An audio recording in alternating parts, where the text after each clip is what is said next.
years ago, 3 years ago. Although last year, iṣu tó jáde láwọn òkè òkun kì í ṣe kékeré bẹ́ẹ̀ mọ́. Kí ló dé táwọn ọba yẹn tí wọn ò lè forí korí? Kí ló dé tó jẹ́ pé àwọn gómìnà ilẹ̀ Yorùbá. Don't buy another pair of glasses until you've seen. Kí ló dé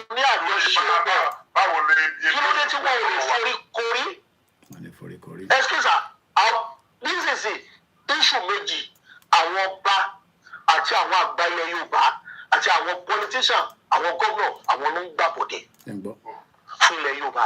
Yorùbá ò ní problem o. Bàbá, ohun tá a máa jẹ, Olúwa ló sọ, Ọlọ́run ọ̀run ló sọ fún mi, ó ní àìṣẹ ní ìyà. Ó ní àìṣẹ ní ẹrú pé ọmọ aládé ni wá. Ó fún wa, Ọlọ́run ló sọ fún mi, kò sọ jáde. Excuse me, Yorùbá ní gbogbo ẹ̀yà tó ń bẹ nínú ayé, Ọlọ́run yóò wá fẹ́ gan. Ó pọ̀ jù sá. Gbogbo tí gbogbo àgbáyé wa tó bá délẹ̀ Yorùbá, wọ́n máa rí. Gbogbo tí China dà lénìí, ara Yorùbá náà ti dá o. Bẹ́ẹ̀ bá mọ̀ o. Ohun tí Asia dà lénìí, ara Yorùbá náà ti dá o. Epo pupa táàrin yẹn. Am I being able to mixer or not? I think the sound is back now. We lost the sound earlier on all the platforms, but the sound is back. The sound is back. Karo Gumola Moshari message any. Allow Babani, Nigerian governments are dangerous to their citizens. They never speak the truth. Thank you so much. I guess my sound is back on the MixLR, and we're back on the Koikimedia Facebook as well, and we're back on the mobile phone. It's in that already YouTube because we had a glitch with the software. Lencon. Media needs a lot of investment to be able to work properly, but we're trying with the little resources we have, and we will continue to try to make sure that I'm still streaming on 1, 2, 3, 4, 5, almost 9 different channels as I speak to you. 4 more than 4 Facebook, because I'm streaming also Aluka Imole Yoruba Koikimedia Odudua, so meta niye.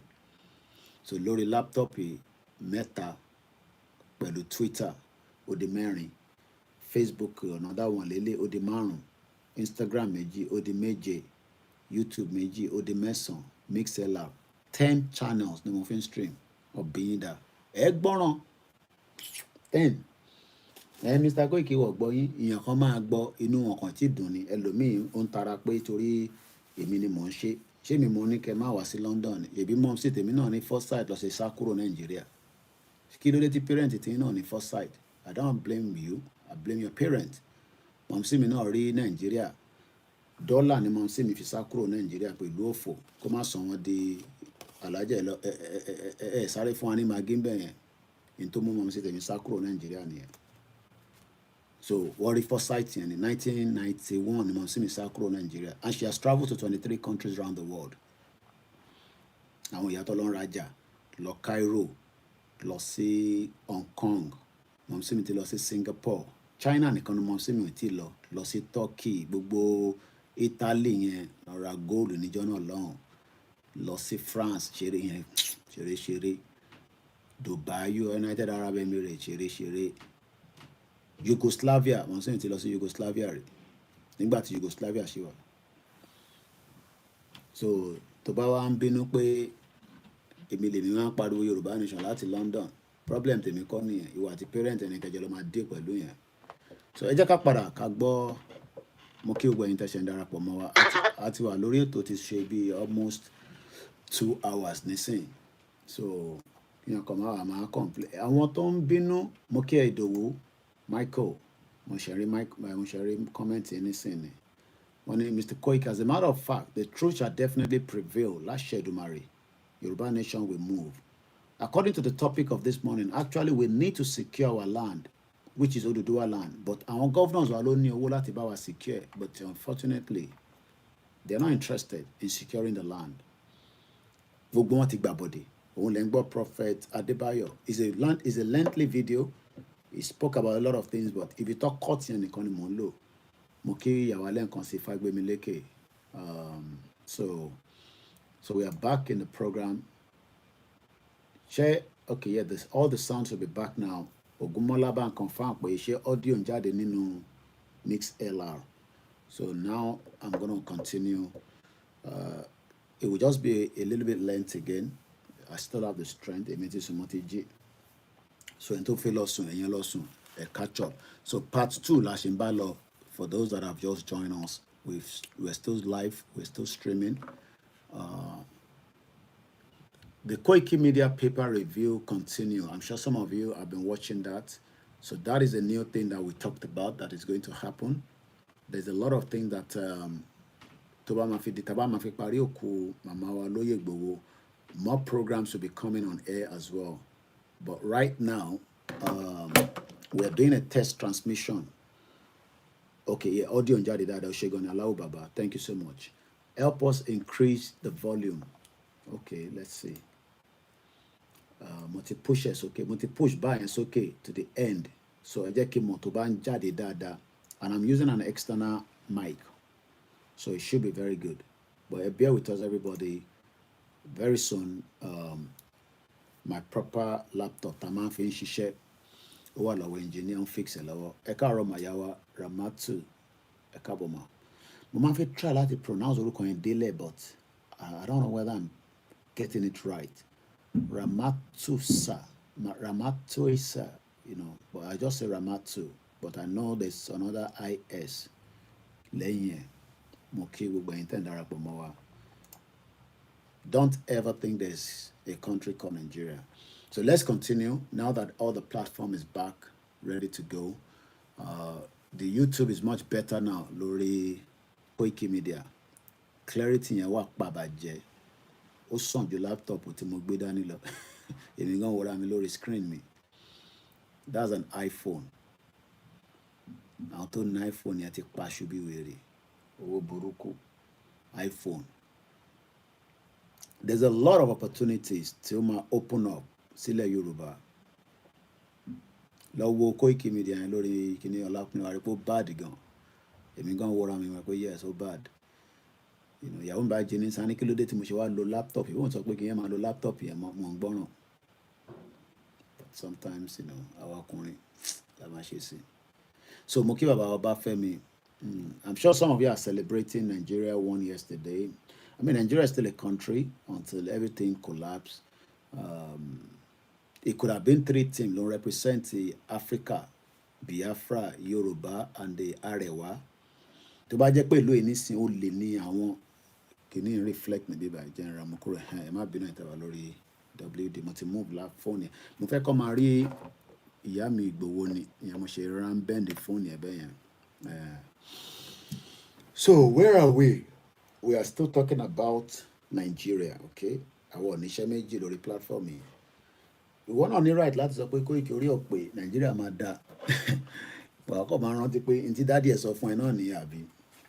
I'm sure for some of you, your dad told you the same thing. Fẹ́ gbé kíní wá sókè ni. Map mi nìyẹn. Mo like map mi bó ṣe wà yẹn. Ntí dádì ẹ̀ sọ fún ẹ náà ní ẹ̀. Nigeria máa dá. Ó sì máa dá. Tí popsi ẹ̀ fi kú. Wọ́n rí medical lò ní Nigeria. Igi yẹn ni wọ́n náà tún gbé dání. Grandma mi kú ní at the age of 90 plus. Omi ò yọ sínú ilé wọn ní phase 2 Ládéníjàdélé, Jákàndé estate. Phase 2. Ibẹ̀ lèmi gbé ni mo gbà wá sí London. Tàbá yàgbẹ́ tán. Mo máa ń da omi kòróbá má dà sínú inú toilet seat. A wá lọ a flush. Èmi rò pé normal thing ni. But mo wá dé London. Mo wá fẹ́ lọ yàgbẹ́. Mo kẹ́ easy. Mo wá wọnú toilet. Mo wá wá kòróbá. Òṣèré kọ́kọ́ gbọ́dọ̀ gbómi ẹsẹ̀ gbẹ̀ torí kó má lọ yàgbẹ́ tán. Mom sì máa ń bi mí pé kí ni mo wá. Mo ní mo fẹ́ flush ni. Wọ́n ní no, ó bá ti yàgbẹ́ tán kọ̀ tẹ̀ kíní omi á jáde. Mo wá ṣe realize pé okay. Mo sì ní Nàìjíríà mo ti wà labroad. Mo wá rí pé mo kì í lo lantern. A lo lantern kí ló ń pa ìyá mi lẹ́rìn yẹn fágbé mi lékè bẹ́ẹ̀ ni. Wá lọ yàgbẹ́ tó gbomi kòróbá sẹ́gbẹ̀. Ṣàlàjà ni màmá pè èmi àti wọn dẹ̀ lájọ́ ń gbélé. Ìgbà tí mi kúrò lọ́dọ̀ wọn tí brother mi lọ gbé pẹ̀lú wọn, ìyẹn fojú ìyá yẹn wọn máa bò. Wọ́n ní Yọmílẹ̀ ń bá sọ gbogbo yẹn, èmi ń ṣe fàájì lọ. kí wọ́n lọ pọn mi ẹ jẹ́ lọ pé málà tó máa bá yín pọn mi òun kẹ̀ brother mi fojú grandma hàn wá ó fojú wọn máa bo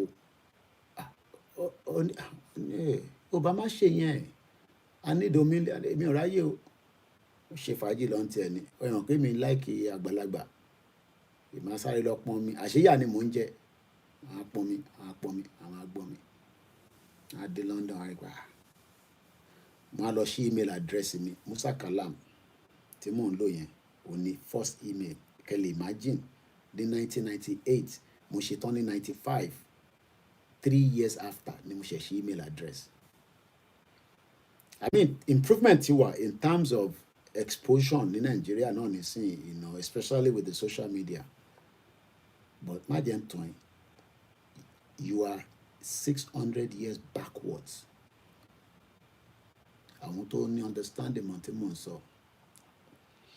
Water wey dey take wash cloth we go keep them to flush toilet àwọn èmi ò ń ṣe yẹn àwọn ò ń ṣe yẹn àwọn àpáwà pọ́ọ̀ṣì díẹ̀ bí a tálákà lẹ́yìn omi tẹ́ fi fọṣọ ẹ wá fi dà sí iléègbé can you imagine. ìbáwọn tó tẹ̀ ní WC nìyẹn àwọn kan máa ń ju short put ni ṣe rí tó bá jẹ́ pé wọ́n kọ́ irú àwọn ilé jákàndé yẹn èmi ò tí ì débẹ̀ for a very long time. The last time ká tó bẹ̀rẹ̀ Yorùbá Nation ni mo lọ́bẹ̀ tí mo lọ jẹ àmàlà phase 1. I haven't been there for a very long time. tó bá yẹ pé Yorùbá Nation ni èmi náà máa wá Nàìjíríà àṣefàájì àpadà.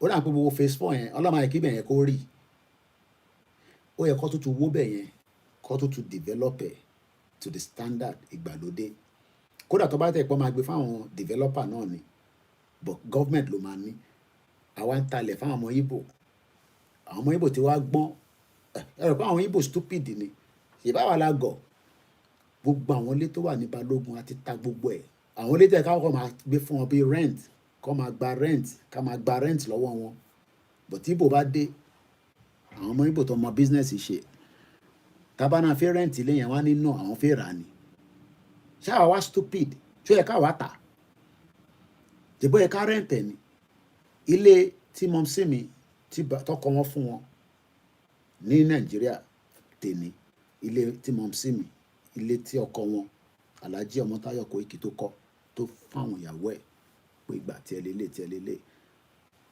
ọmọ Ìgbò ló ń gbé níbẹ̀ ó ti wà ń bẹ̀ nísìnyí kò ṣe more than 20 years àtà fún ó fẹ́ rà bá fún láì pé kó rà á kówó lẹ̀ fún wa cash á rà kúrò lọ́wọ́ wa kódà ìkànfẹ́ tó gba ṣọ́ọ̀pù lọ́wọ́ wa wọ́n burú gan kò yẹ pé mi ò mọ̀ pé wọ́n burú ẹ̀yin tẹ́ máa rò pé bóyá mo máa ń lé net pẹ̀lú náà but ìjà tájọ gbé dání ni pé àwọn kan nu wọn náà wọn fẹ́ lọ orí yẹn lèmi wà ta ló mọ̀ pé wọ́n burú a gbé ṣọ́ọ̀pù fún kan ó ti dé ọwọ́ èèyàn 4 ní ṣọ́ọ̀pù yẹn ti dọ́wọ́ wọn àwa já a ti gba ṣọ́ọ̀pù yẹn lọ́wọ́ ẹ̀ wọn àti gbé ṣọ́ọ̀pù yẹn fún brọ́dà mi pé ìwọ náà máa fi mo láàbúrò nílé ìwọ náà máa fi máa tajà nínú bẹ̀. ẹ rántí pé mo ní mọ̀mísí mi fi Nàìjíríà sílẹ̀ ní 1991 kò lè wo time frame yẹn orí ọ̀pẹ ọmọ àlè ìwọ ń sẹ́yìn sọ pé Nàìjíríà máa da àwọn ìyá tèmi kó $60,000 wọ́n fi lọ ń ṣaṣọ ní ọ̀dọ̀ Filtex kò ní da fún ẹ̀wọ́ tó ń sọ pé ká keep Nàìjíríà ò lè ṣí. Nàìjíríà ló sọ mọ̀mísí ẹ̀ tó ń sọ pé kò ṣoríire olórí burúkú ọmọ àlè ó mọ̀ pé Nàìjíríà ló kó bá ìyá tí ó ń ta wóróbo tó yẹ kó ti dolówó àwọn aráàlú òkè wóróbo ló ń tà wọ́n ní owó bí ṣẹpẹrẹ. Nàìjíríà ló pa ẹkọ́nọ́mì táwọn náà bá ní access sí dọ́là bíi Dangote lórí burúkú ṣòro pé ìyá tiẹ̀ náà ní ṣoríire gbogbo ilé táwọn ìyá ẹ̀ rà pátá wọ́n ti tà á olòṣì ọmọ ó wá ń sọ pé ká kíkùn kò ní dà fún bàbá ẹ̀ bàbá tó bí ẹ olòṣì ọmọ àlè ìyẹn ló wá ní ká kíkùn Nàìjíríà ló kó bá ìyá tó ń tajà ní apọ́gbọ̀n tó ń ta wine tó ń ta oríṣiríṣi nǹkan kò rówó owó ni olòṣì ọmọ àlè ó wá ń bù yẹ ẹ èmi ń bú Nàìjíríà wọ́n ń bù yẹ ẹ Nàìjíríà ní kí gbogbo àjọ bú ká pull it down máa lè bọ́n bastard ní gbogbo yín Nàìjíríà ló kó bá bàbá ẹ̀ ṣiṣẹ́ pẹ̀lú ọlọ́pàá ní Nàìjíríà wọ́n ò gbé pẹ́ńsọ̀nù ẹ̀ fún nígbà tó ṣe tán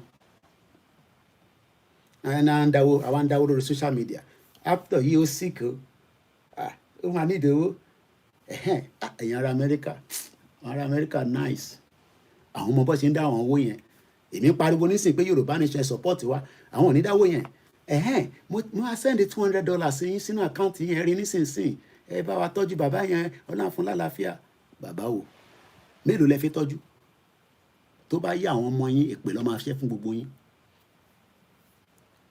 a ní kí gbogbo akájọ sowọ́ papọ̀ ká pull it down àǹdáwò ẹ bá wa kọ́lé fún China wọ́n kọ́lé rẹ mo néèyàn tó súnmọ́ mi pẹ́kípẹ́kí ní years bí 7 years ago mo rán lọ sí China pé kó rìnrìn àjò China lọ tẹ bá rí àwọn ilé tó kọ́ táwọn èèyàn gbé bẹ́ẹ̀ bíi ghost house wọ́n lé àwọn èèyàn tó lè gbé níbẹ̀ àwa kó gbogbo ilẹ̀ wa àgọ́ fáwọn ọmọ Ìgbò láàrin Èkó ẹ máa ń complain Ìgbò ti gbalẹ̀ wa o Ìgbò ti gbalẹ̀ wa wọ́n fẹ́ ra tèmi náà mọ̀ sí mi ò ta fún ni alájà you no go sell this apartment mọ̀ sí mi àbí ń fún ẹ lépè wàhálà tọkọ tèmi ṣe kémi ta fún wọ ìyá mi Àbíbá mo rójú yín láàárọ̀ yìí máa dá nìyẹn o sísítà mi dáadáa àwa ta gbogbo lẹ̀ ata gbogbo properties wa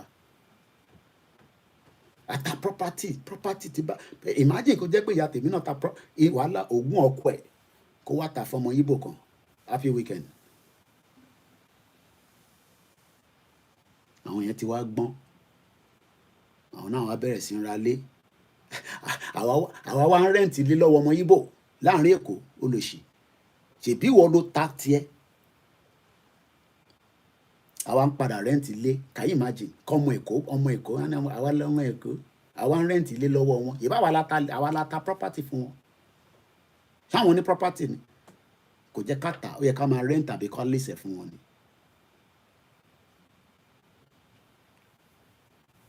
20 years nìkan tó ṣọ́ọ̀pù tá a gbé fún wọn pé kó máa rent ó dẹ̀ ti dọwọ́ èèyàn mẹ́rin àwa ní òkè ọmọ wọn pè lọ́mọ Yorùbá làwà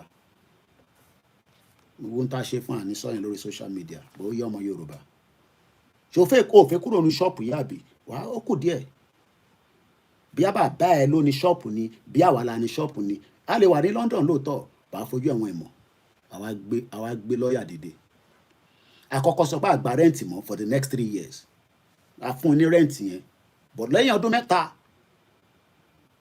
ṣọ́ọ̀pù yá máa gbà lọ́wọ́ ẹ̀ àgbà ṣọ́ọ̀pù yẹn bí a few years ago àgbè fún àbúrò mi wọ́n máa lo ṣọ́ọ̀pù lọ́ máa fi ṣe fàájì ẹ imagine especially tó bá ti mọ̀ pé ẹ̀yin tẹ́ wà labroad wọ́n fi gbà mọ́ wa lọ́wọ́ báwọn ṣe wá láníyàn láti gbà tá a rí wọn korókojú lẹ́bàá nísìn gbà mọ́ lọ́wọ́ báyìí nísìn àdáhùn yẹn sọ̀rọ̀ sí ìyẹn ló máa ń bẹ̀mẹ̀ àti àwọn Yorùbá jà nìyẹn àwọn think Yorùbá first àwọn conservative àwọn lòṣì àwọn bíi Adéyínká grandson àwa máa lẹ̀dí mọ́ Ìgbò nìkan Haúsá ti gbalẹ̀ mọ́ wa lọ́wọ́ wọ́n bọ́ǹbù Ìbàdàn nísìn kí la rí ṣe ṣé wọ́n bọ́ǹbù Ìbàdàn ni ṣé mi ni mo bọ́ǹbù Ìbàdàn ìbẹ́ ọ̀lẹ́ẹ̀dín àwọn Fúlàní wa wọlé dé wọ́n bọ́ǹbù Ìbàdàn àwa rẹ̀ ní kankan dìde ẹ wá ń dúró de Ìgbòho àbí ìbẹ́nìmí àti Ìgbòho la fi da Nàìjíríà rú nígbà tó bọ́ǹbù Ìbàdàn nísìn kí lẹ ṣe sí ìbínú lé ní gbogbo yín sápamọ́ sí ẹ fẹ́ kémi sọ̀kalẹ̀ kí wọ́n á lead the protest nìbàdàn tó bá yẹ pé mi wà ń lé officially màá lead ẹ̀ but I'm not in Nigeria tí wọ́n bọ́ǹbù Ìbàdàn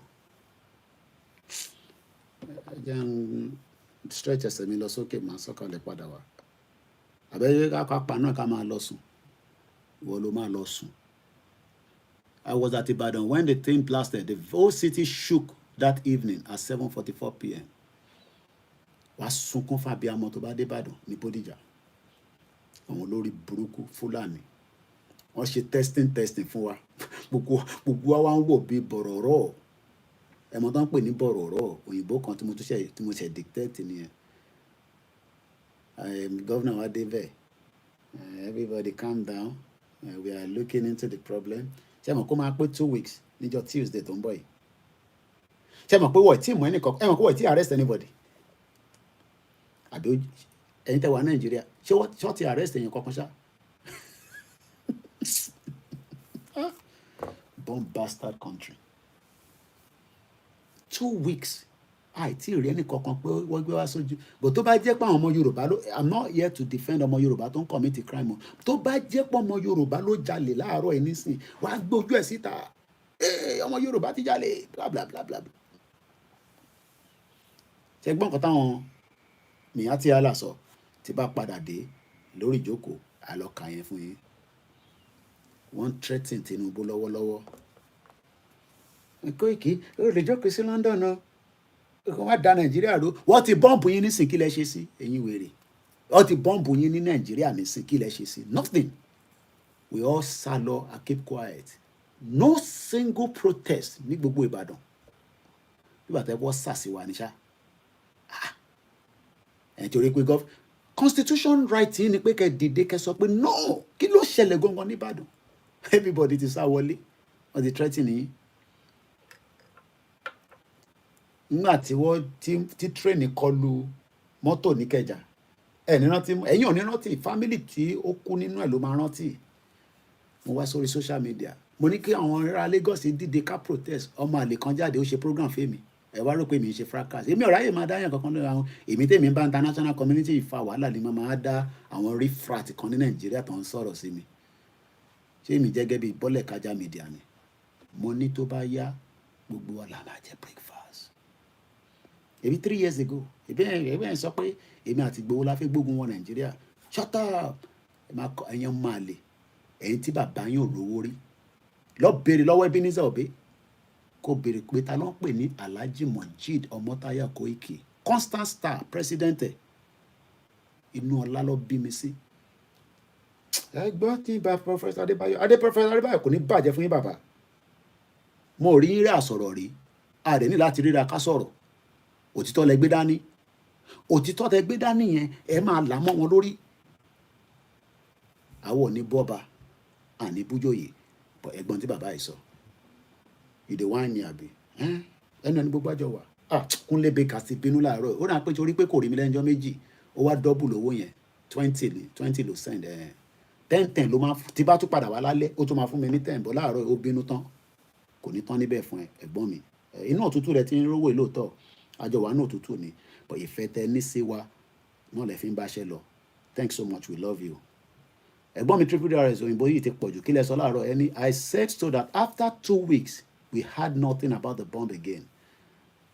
Kúnlé Bakers èèyàn ti Koikimedia èèyàn ti gbowó ṣá mo ń bọ̀ Canada láìpẹ́ ẹ̀jẹ̀ àkọ́kọ́ parí tá à ń ṣe lọ́nà tàbá wa ń sọ̀rọ̀ báyìí èmi ò sọ̀rọ̀ sẹ́yìn ọmọ Yorùbá tẹ nílàkàyè jọ ẹlòmíràn pé ṣáwa ni Koiki náà bá sọ̀rọ̀ báyìí náà àwọn olórí burúkú láàrin wa tẹ́ à ń sọ pé ká kúrò ní Nàìjíríà tó ń sọ pé no 1991 ni mo sì mi sá kúrò Nàìjíríà máa jẹ́ kí èèyàn kan mo sì mi sá ni ó sá because ìgbà mélòó ló máa fi ta góòlù tó ní bíyàn bá ní trunket àwọn ìyá yẹn dẹ̀ ń ra góòlù àwọn ìyá yẹn ra góòlù bíi wèrè ìgbà tó yẹ pé owó wà gbogbo wọn ti talẹ̀ ta góòlù gbogbo àwọn tọ́jọ́ jẹ́ age mate tó fi sílẹ̀ àdúpẹ́ fọlọ́n ká máa sọ nǹkan mi àwọn tí wọ́n sọ pé alájẹ ẹ̀wọ́ kan àwọn kékeré ẹ̀mọ̀ pé àwọn ọmọ pé ìran Yorùbá ìran tó fẹ́ràn ọmọ ni o rò pé easy kí mọ̀ sí mi náà kúrò Nàìjíríà kó kọ́ ọmọ sílẹ̀ wà ní òkè kàkà kóhun yín sọ́dọ̀ family tó máa dà yín bòròbòrò ó lọ fi wá sí boarding school Federal Government Girls College Ọ̀yọ́ ni ẹ̀gbọ́n mi lọ àjọ wà London bíbá ẹni last born wa nìkan lọ bí síbí òun lọ kọ́kọ́ pull out torí pé òun ní British passport so ìyẹn kò nídìí wàhálà kankan ìyẹn kọ́kọ́ wá bá mọ́ sí wa àwa tó kù wá bẹ̀rẹ̀ sí ṣe kí ni àwa kó wá sí secondary school tàbá wá délé aláṣẹ alóṣòdì yẹn ibẹ̀ ni mọ̀ sí mi gba 2 bedroom flat sí fún wa tàbá dé láti school ìyẹn tó dìjà láàrin family pé ẹ má jẹ́ káwọn ọmọ yìí nìkan máa dá wà nílé ẹ jẹ́ kó wá gbé pẹ̀lú wa èyí tó gbé mi dé Yaba Tech nìyẹn quarters wọn kọ́ ló máa foríjì uncle mi yẹn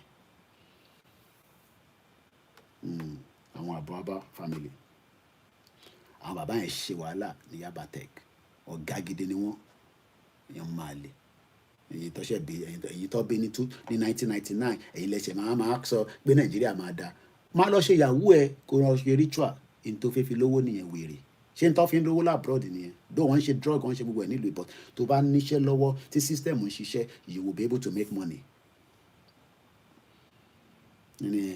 Shut up ẹ máa sọ ìwọ tó wà Nàìjíríà fẹ́ máa sọ òyìnbó fèmí Queen English lèmi sọ nísìnyí mi ò sọ jagbajantis òyìnbó tẹ̀ ń sọ Nàìjíríà mo lè máa tàbọ̀ lẹ́ǹkọ̀ọ̀kan bọ̀ Queen English ni mo dẹ̀ ní access as a media láti wọ number 10 Downing Street.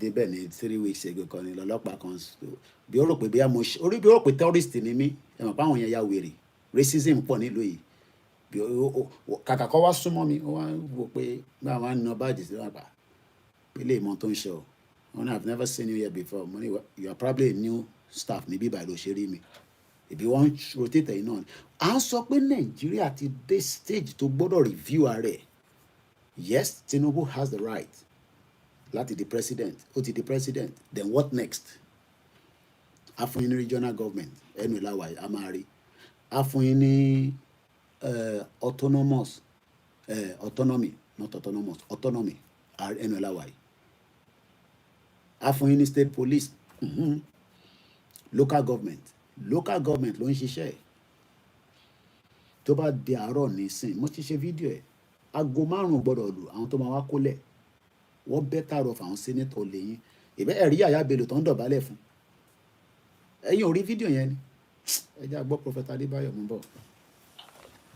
bàbá kìlá mọ̀ jẹ́ àwọn èèyàn ti ṣàkóso kó pátápátá ibi tí wọ́n ti ń para wọn nílẹ̀ Haúsá ìgbẹ̀dá tó ń dìpẹ́ǹdì lórí láti jẹun gbogbo nǹkan tẹ́ ń kó wá ní Haúsá là ń jẹ bàbá ìrẹ̀lẹ̀ dàpọ̀ mo fẹ́ kẹ́ ẹ mọ́ bá mi fi sínú ìgbélóhùn kó sì wà ní máìdì. bàbá a ní ohun tá a máa jẹ àwọn ọba wa ló gbàbọdè ọba wa gbàbọdè gbogbo ọba ilẹ̀ Yorùbá pátá alábọ̀dé ni wọ́n kò sí èyí tí òótọ́ wà lẹ́nu ẹnu wọn gbogbo àwọn ọba yẹn ló gbàbọdè torí tí wọn ò bá gbàbọdè kò yẹ kí Fúlàní lẹ́nu wọn lórí ọ̀rọ̀ Yorùbá. Mo dọ́gbọ́n sọ kankan nínú program lẹ́ẹ̀kan ẹ̀rí mọ̀ pé mo dọ́gbọ́n bá Tinubu sọ̀rọ̀ kó rìlíìsì Sunday Igboho kó rìlíìsì kó tún ikùn lọ́rùn wọn bàbá kò ní sí nǹkan tó ń jẹ́ Fúlàní mọ́ Yorùbá máa lọ ẹ̀rí mọ̀ pé mo sọ pé káwọn ọba yẹn má ṣe pàtí mọ́ kọ́sítọ́ọ̀fù pàtí ṣíṣe mo ti wà ní orí àpèrè 20 years mo fẹ́ ṣe àríyá ìyẹn kan ló kàn wá kù. Bàbá bí ọdún 2 sẹ́yìn wọ́n gbin ata lẹ́kìtì ajá tó ń jẹrà ata tó ń rà láti Ẹ̀fọ̀n lọ déta Àwúrẹ́ dé Èrìò dé Adó gbogbo ata wọ́n gbin ata rodo wá ó dájú táwọn Fúlàní ó dájú táwọn Haúsá Fúlàní lọ. Ní bí ọdún 2 bí 2 years ago bí 3 years ago ọdún last year iṣu tó jáde láwọn òkè ògùn kì í ṣe kékeré bẹ́ẹ̀ kí ló dé táwọn ọba yẹn tí wọn ò lè forí korí kí ló dé tó jẹ́ pé àwọn gómìnà ilẹ̀ Yorùbá. Don't buy another pair of glasses until you've seen. Kẹ́ẹ̀jọ ní àjọṣepọ̀ báwo ni kí ló dé tí wọn ò lè forí korí ẹ̀sìkìsà nísinsìnyí iṣu méjì àwọn ọba àti àwọn àgbà ilẹ̀ Yorùbá àti àwọn politician àwọn gómìnà àwọn ló ń gbàbọ̀dé. àwọn ló ń gbàbọ̀dé fún wa ṣẹ́rí tí mo máa ń sọ lórí ẹ̀ máa dá pé àsọdùn ntí bàbá wa ikú bàbá yèyé sọ fáwa òun ló ń lọ lọ́nkàn yẹn they all know the truth. Kí ni problem tá a ní the European the colonists wọ́n fẹ́ jẹ́ kílẹ̀ Yorùbá kó ní development it's as simple as that. Wọ́n fẹ́ jẹ́ kó rí the rapid kind of development tó máa represent wa as ọmọ Yorùbá. But many people are waiting for a kind of miracle. Monkey Babawa Adeboye Celeb. On a good morning, Mr. Koiki. I so much of you, sir. God continue to guide you. Continue your truth and God and good work, and the day of reward is coming. Yoruba nation, no going back. I should to part 2 of the program. I keep the comment coming. I'll be reading the comments. Ogunmola sọ pé, yes, most of the Igbos can do anything to make money. Kí ni kàn wọ́n?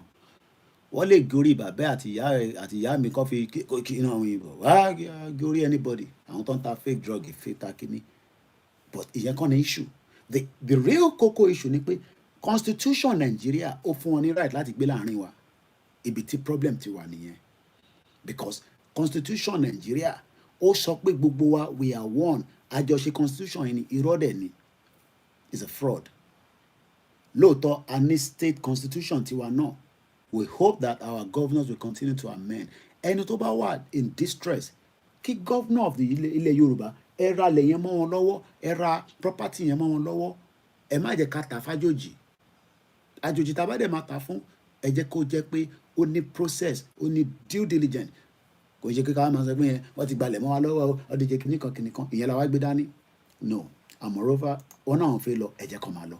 Olúkálùkù máa lọ ń lọ ẹ̀. Mo kí gbogbo alẹ́ nǹkan sí. Is Àmọ̀tẹ́kùn no more in operation? Bàbá mi Francis Wood ń bèrè.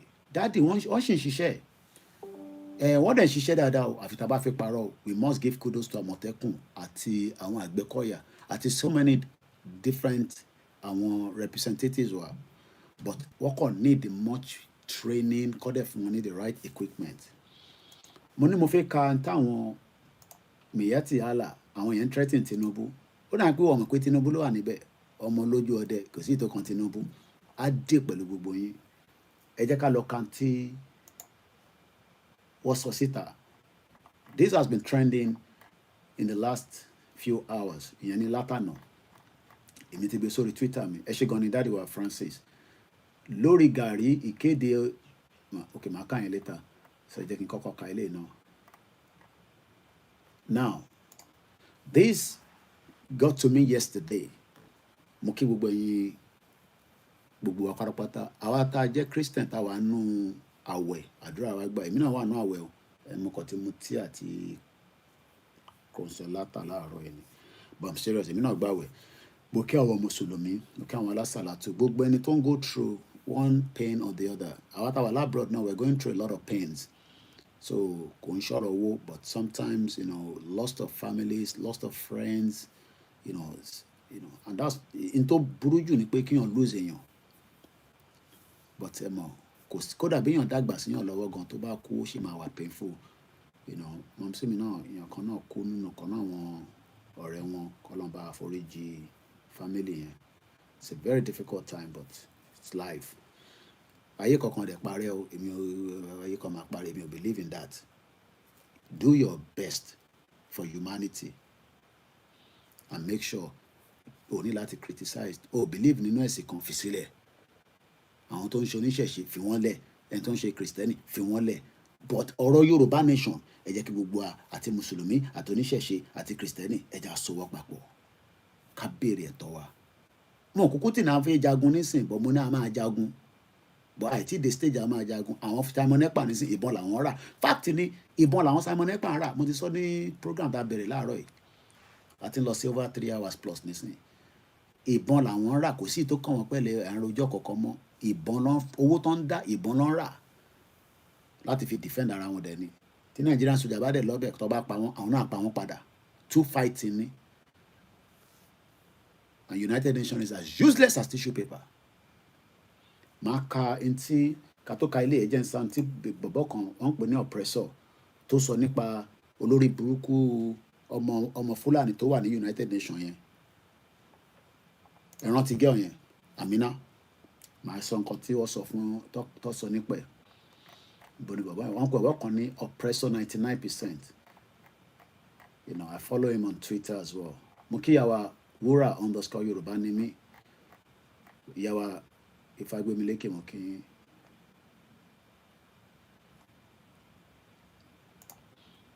I mean, you can celebrate. Please, sir, I'm hungry. Please help me. èmi náà hungry with any amount. Àwọn fún yàn lówó lórí platform I'm sorry o. And she freebies and she give away. I'm sorry if that is not gonna feel comfortable with you. Ẹ dẹ̀ lè má wò wá mọ́. Ẹni tó bá hungry, ẹ bá lọ bá àwọn politician. Ẹ lọ sọ́dọ̀ àwọn brothers, àwọn dáàdì wa kan, àwọn Àgbàlá Gabriel, àwọn ń ṣe rán nǹkan bẹ́ẹ̀. Àwọn à ń ṣe gbóyan níbí báyìí o. I'm sorry gan. Torí táyìn bá sọ pé hungry. Èmi náà láwọn èèyàn tó hungry nílé tí mo fẹ́ fún lówó tí mo rówó fún wọn.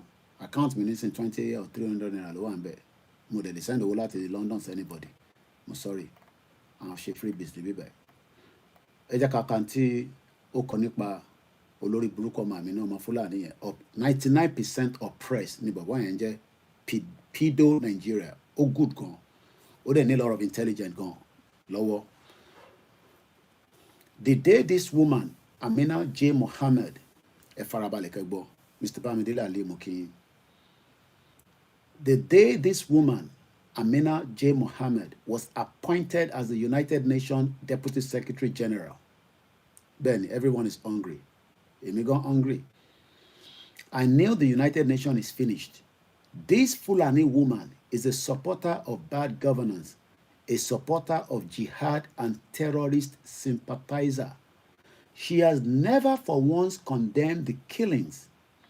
And on the 30th of June 2023, I accuse United Nations Agency, UNHCR, of aiding terrorism in the northern part of Nigeria.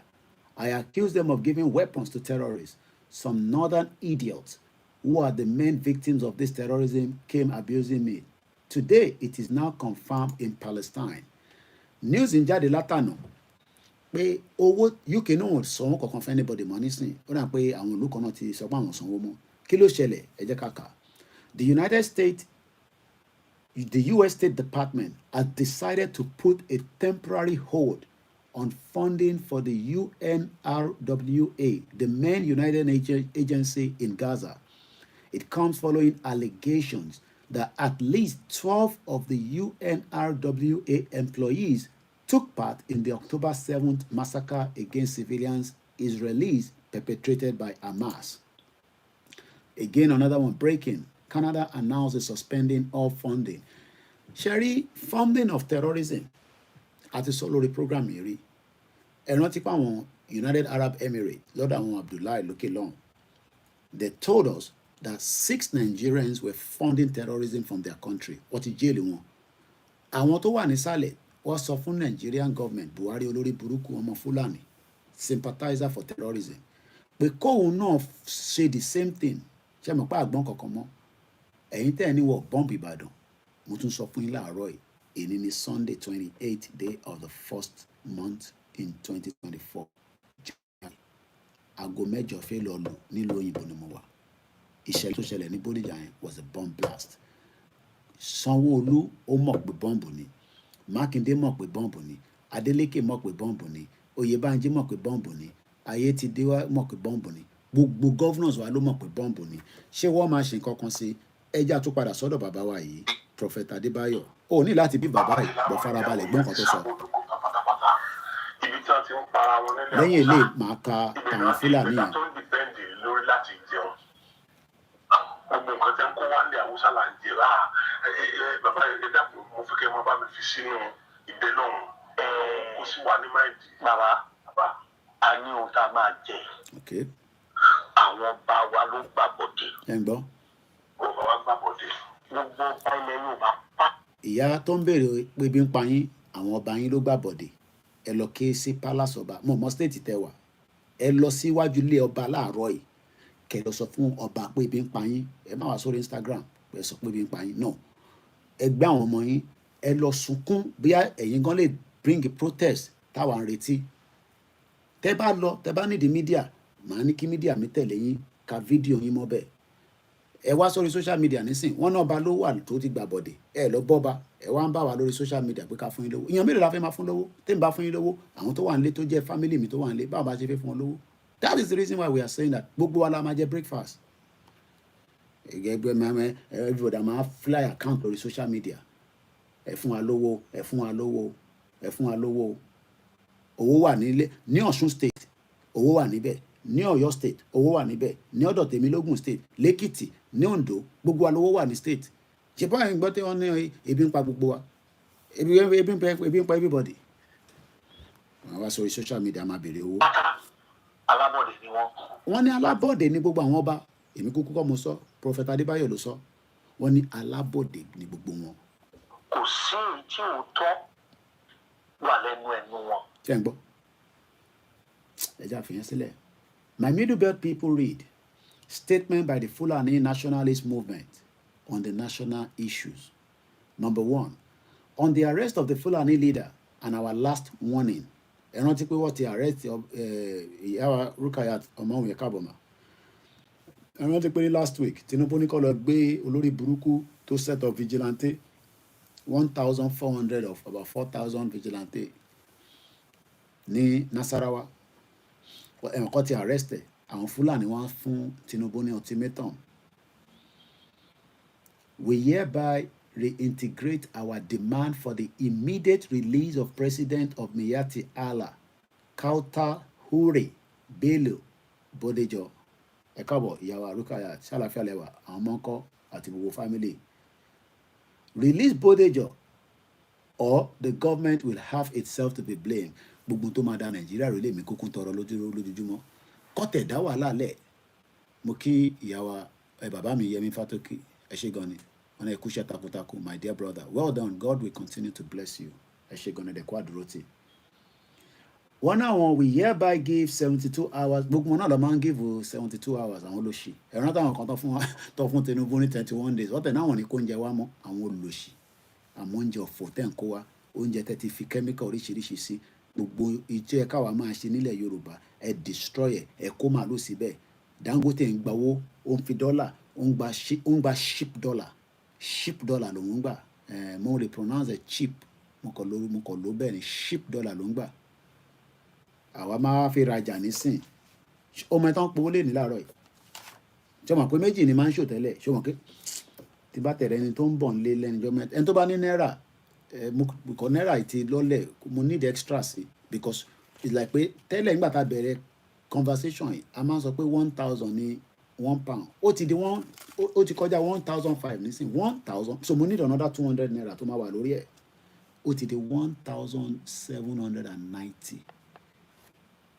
a dẹ̀ ṣì wà ní January so tí ìwọ bá fẹ́ wá ra business láti ta because gbogbo nǹkan tá à ń consume àti ta ló ti ń wá you will need a lot of dollars a lot of naira so ìwọ tó ń sọ pé ó fẹ́ wá kàwé ó fẹ́ wá ṣe student ó fẹ́ sá lọ you will need millions and millions of naira but gbogbo àná làwọn bó ṣe ń lọ àkọ́ package ẹ̀ tàbá wá dé London mo rí bọ̀bọ̀ kan ó náà ti fọbọ́ ó ṣe dé òun complain pé ó ti fọbọ́ ọdún mẹ́ta gbáko làwa fi ń fọ non-stop wèrè ó náà ń fọbọ́ fún 12 hours ó wá ń ṣòyàn lórí social media tó bá yẹ pé social media wà nígbà tèmi náà ń fọbọ́ ni èmi náà máa ṣòyìn kò sí social media nígbà yẹn ni mo fọ ṣége inú abọ́ pot mi wà tó ju orí mi lọ tó lè gbé mi sínú ẹ̀ tó lè sè mí bọ̀ tó ní system tá a máa fi ń fọ ni o mọ̀ pé ìlú gbogbo nǹkan lòyìnbó ti ṣe tó rọrùn pot yẹn kẹ̀rẹ́ òde lè dágbé àkọ́ra gbé sórí machine kan hot washer wàá fọ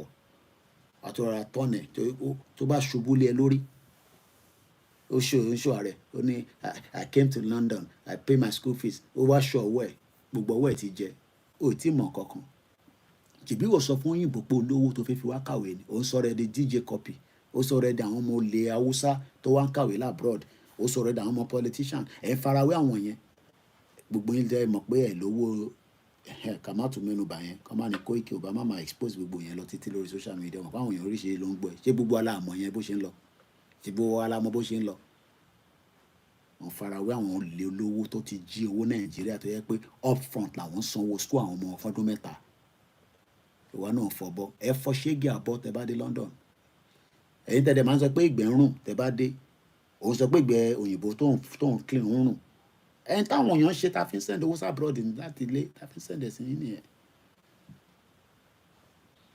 nítorí ọwọ́ tèmi ń Dubai ó fọbọ́ bí wèrè nígbà tá a fọbọ́ tán àti upgrade àfọ̀ láàárọ̀ àlọ́ṣèwé ibi tí mo ti ṣiṣẹ́ àwọn ilẹ̀ máa ń wà maze bí kò bá fọbọ́ ní àárọ̀ tó máa fi dalẹ̀ mo tún ti wọ yúnífọ́ọ̀mù mi mo tún ti di waiter èmi tètè advance ni èmi ò fi fọ́ bọ́ọ̀lù títí ni 10 years mo fi ṣiṣẹ́ ní hospitality industry nílùú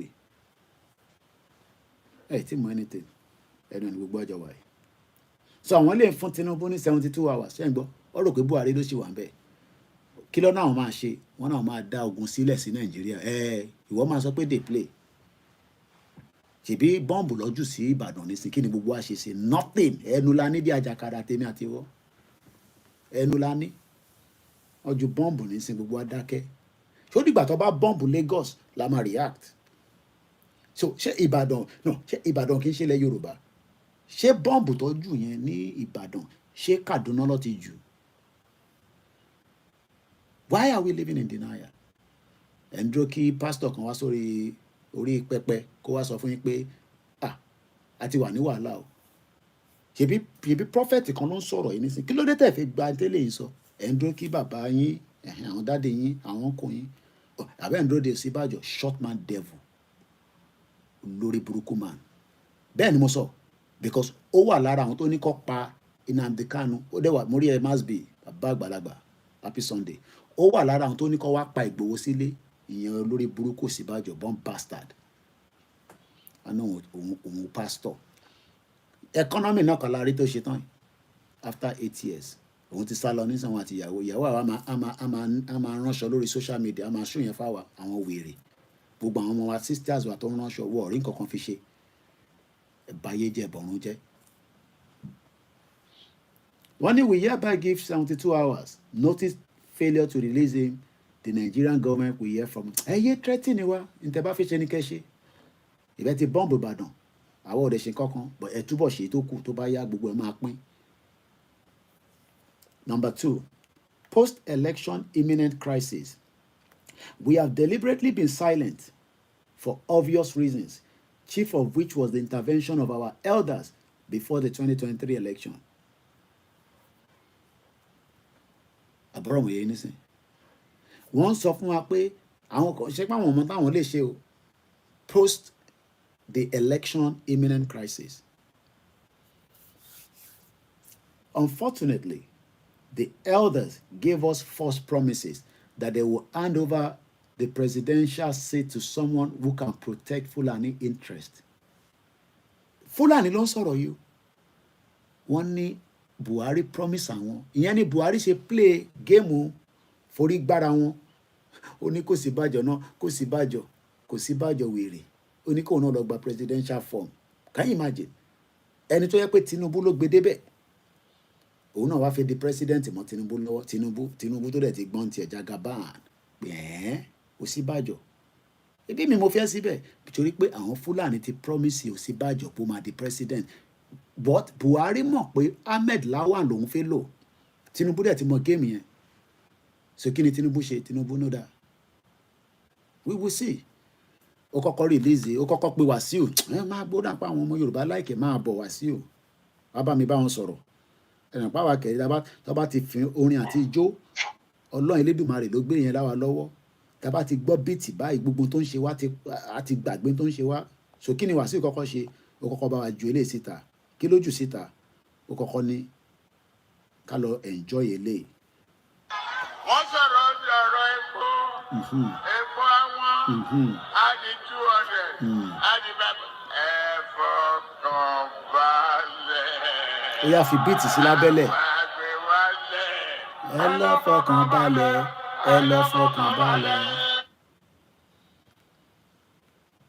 àwọn wá ń sọ fún Tinubu pé kò ń ṣẹ́jú ẹ̀ èmi kọ́ mọ̀ ń sọ àwọn olórí burúkú Fúlàní ló ní kí n sọ fún Tinubu bẹ́ẹ̀ o pé wọ́n promise àwọn pé president tó máa wá ó máa protect Fúlàní ṣebí nǹkan táwa ti ń sọ pé Fúlàní ló ní Nàìjíríà ẹni àwọn kọ́ ló ní Nàìjíríà but Tinubu náà sáré ó ṣoògùn ó lọ church ó lo anybody around the world tó lè bá ṣe gbogbo tó lè lò òun lòun máa débẹ̀ torí àsìkò tòun ni èmi ló kàn àwọn Fúlàní wá ń sọ fún pé kò ń ṣẹ́jú ẹ̀ unfortunately àwọn leaders àwọn elders àwọn ló fún àwọn ní first promises that they would hand over, I mean, ẹgbọ́n kan tó sọ pé wọ́n máa hand over ìjọba fún president tó máa ní sympathy fáwọn. Oh, so nísìnyí kí Tinubu máa ní sympathy fáwa kò ní dá fún yẹn Fúlàní ẹ̀ ní ṣoríire pọ́n bastard ní ẹ̀yin Fúlàní olórí burúkú. Baby British ló dá problem sílẹ̀. Mélòó ni British ló dá problem yẹn sílẹ̀? Ṣé Fúlàní wà pẹ̀lú wa tẹ́lẹ̀ láti beginning ni? Ẹ lọ wo program tí mo ṣe ní last week. Bí a kì í fún yín ní time summary ẹ̀ kékeré. Miyetti Allah was set up in 1970. Ó sì wà lórí mi, offered. Mo ní láti lọ wò lórí screen. Wọ́n bẹ̀rẹ̀ operation legally nínú Nigeria until 1979. Ọdún mẹ́sàn-án. Wọ́n recognize wọn as àwọn tó ń jà, àwọn wèrè olórí burúkú tó ń jà fúnra wa, báwọn ń jà fún Fúlàní olóṣì olórí burúkú àwọn ọmọ àdé Miyetti Allah. Àwọn tó ní ṣoríire, àwọn tó ń pààyàn. Lọ sórí Twitter mi, wọ́n gbé orí bọ̀bọ́ yẹn báyìí, wọ́n dẹ̀ ṣàwọ́dẹ̀ gé orí yẹn bọ́lẹ̀. Àwọn yẹn ni wọ́n ní kájọ máa gbé, kò ní dá fún wọn náà, olóṣì. Àwọn yẹn ló fẹ́ kájọ máa gbé. Ṣé tá bá tẹ̀ ń ṣe ritual láàrin ara wa, a tẹ̀ sì lè bára wa sọ̀rọ̀ pé ẹ yé ṣe ritual. Àwọn ilé tó yẹ pé ideology wọn bá wèrè ni, is a different ideology to mankind. Àwọn yẹn ló fẹ́ kájọ máa gbé, kájọ máa sùn, kọ́ máa rape ìyá wa, kọ́ máa rape ẹ̀gbọ́n wa, kí Dangote máa gba 100 naira kó fi gba $1, kémi máa wá 1000 naira tí mo fi ra $1, kò ní dá fún gbogbo yín. Àwọn náà Dangote kọ́ biggest refinery in Africa. Ibo ló ti rí owó? Ó fi Nigerian government. Ṣé ẹ mọ̀ pé Nigerian government ló fi back owó tó gbà níta tó fi invest in business ẹ̀yẹn? Yẹn ló ṣe. Wọ́n wá ń sọ fún Tinubu pé kò ń ṣẹ́jú ẹ̀. Ṣèbí torí pé àwọn elders wọn fáwọn ní false hope pé 1987 ni wọ́n ṣe accept Miyetti Allah ní Nàìjíríà nígbà tí Babangida débẹ̀. 1987. So for 17 years tó register wọn ní 1970 ní Kaduna, a recognize wọn for 17 years nínú Nàìjíríà. Àwọn ló wọ́n sọ fún àwọn nísìnyí pé àwọn làwọn ní Nàìjíríà torí pé ntí Britain sọ fún wọn nìyẹn pé ẹ̀yin wà superior ju ọmọ Yorùbá lọ. Ọ̀dẹ̀ ọmọ Yorùbá táwọn ń sọ̀rọ̀ fún nísìn, ó wá tún sọ fún mi pé mi stupid. Ṣé o mọ̀ pé ntí Britain sọ fún wọn nìyẹn? Èmi dẹ̀ ń gbádùn ní UK 6,000 kilometres away. Ìwọ tó wà Nàìjíríà tí yà ń jẹ, ó wá ń sọ pé kí n shut up kájọ máa kí n máa bọ̀ nlé. Mò ń bọ̀ nlé, mo ti dé tán. But à ń bọ̀ fún òkú ìyá wa ní next month. Let's continue. Even after the February election, we were assured. Máa fún yín ní definition of assured. Tinubu náà ti lu ọ̀rọ̀, no, Buhari ló máa ń lò. I assure you, ẹ̀ṣọ́ ọ̀rọ̀ tí bóyá máa ń sọ olóṣì, olórí burúkú, fake. Because fake ni Buhari, dead or alive. Ìwọ máa sọ pé kò possible, ọ̀dẹ̀. Ìwọ mọ tó ń lọ lágbàáyé. Double body. Wọ́n ti lórí ni, kò ń ṣe pé kíní, kò ń ṣe inú movie là ń sọ yìí. Even after the election, even after the February election, we were assured that power will not be shifted. Ṣé ẹ mọ̀ pé ẹni tó bá di center mú ló ní agbára? Tinubu ló di center mú. Òun ló ṣe ń mì báyìí, ló ń mì báyìí. Tó o bá ti lo center yẹn dáadáa, ìyá máa jẹ ṣé gèsè gbogbo alára tó máa bá fi ṣèjọba ẹ̀tàn. Mo ní Tinubu ni the last person tó lè fit in pẹ̀lú àwọn olórí burúkú yìí lẹ́yìn ìgbà tó pa Abíọ́lá. Tẹ́ bá rò pé bàbá onífìlà gogoro ló ṣe olórí burúkú tó ń pè rẹ̀ ní Ìbíkúnlé Amósùn, they are all born bastard ló ṣe ní gbogbo ìbẹ́ gbọ́n kan tí Professor Adébáyọ̀ sọ. Èpè lọ́wọ́ máa gba gbogbo àwọn governors, àwọn politicians, ṣe àwọn olórí burúkú.